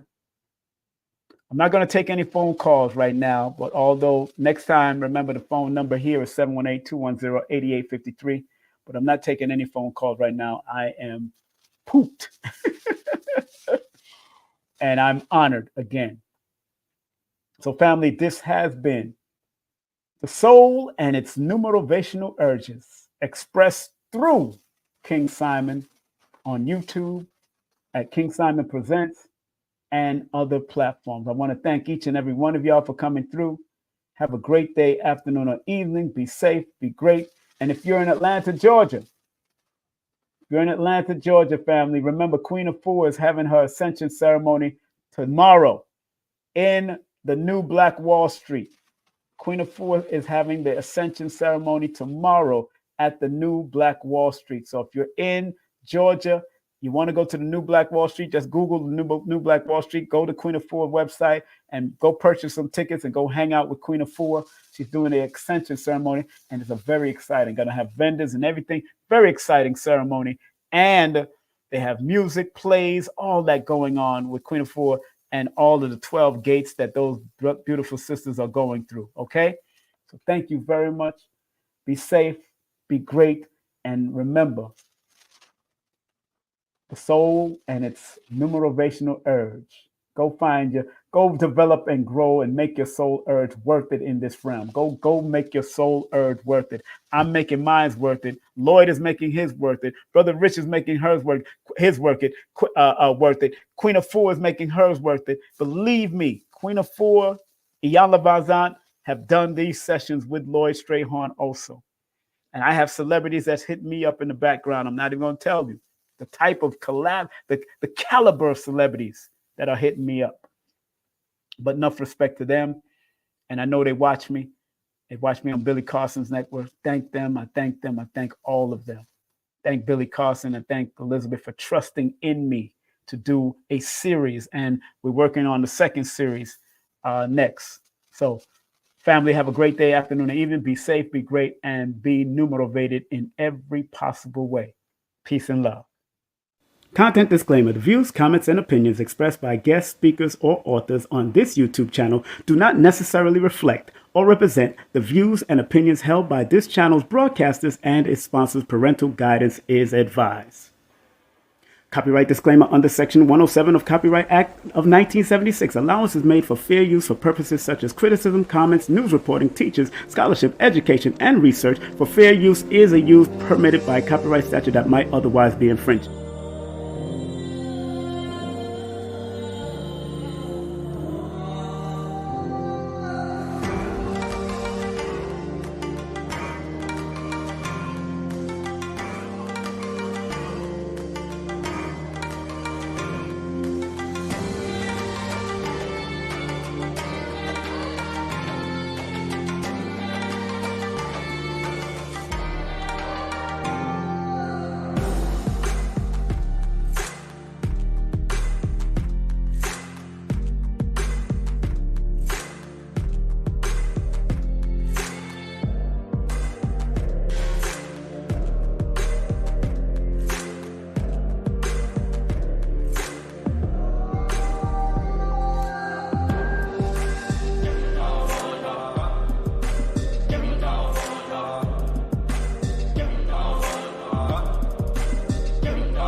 King Simon. King Simon, I love him. He's family, and he has one of the top shows on the Forbidden Knowledge TV network, actually. That's right. So make sure you guys check that out if you haven't. Yeah, this show is called, it was really based on Numerovation. It's a numerology show, and it's called How to Calculate Your Destiny. Yes. By King Simon. He's the host of the show. The show has done so well, we're now getting ready to start working on filming season 2. All right, so King Simon, one of the top shows on Forbidden Knowledge TV, streaming TV platform.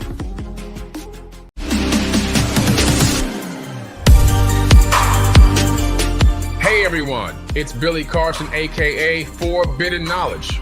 I am thrilled to introduce to you an extraordinary weekend event happening right here in Miami, Florida on August 3rd and 4th. It's none other than the second annual Forbidden Conscious Awards weekend.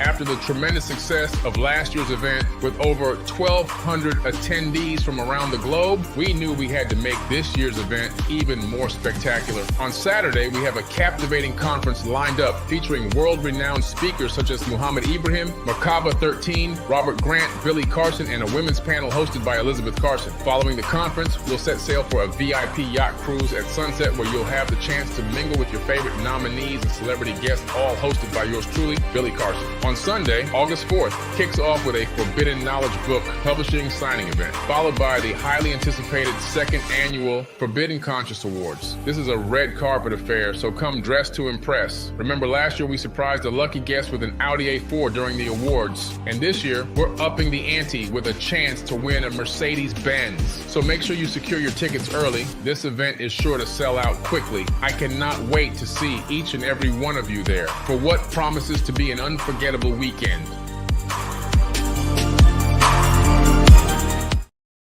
We have a BOGO deal. So if you buy a ticket to the award show, you can get into the Forbidden Conference for free.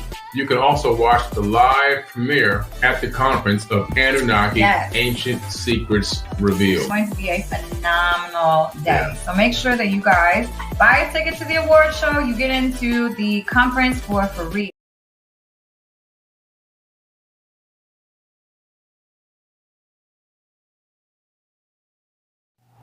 Hey, this is King Simon, the International Numerovator. Remember, get all my books on Amazon or go to Linktree/King Simon the Numerovator. And remember, don't forget to book my sessions at 347-496-1022. Book now. So remember, our job as studiers of these metaphysical, esoteric knowledge is to help enhance people to be better. I, as a numerovator, using the numbers, or quote-unquote numerals, and motivation to get people to understand why they need to activate their numbers to be their very best self and maximize it. Because the numerals hold a frequency. And if you're willing to turn up that frequency, then that frequency can help to guide you and navigate you to a higher height that will allow you to spiral to be your best self. We must remember that.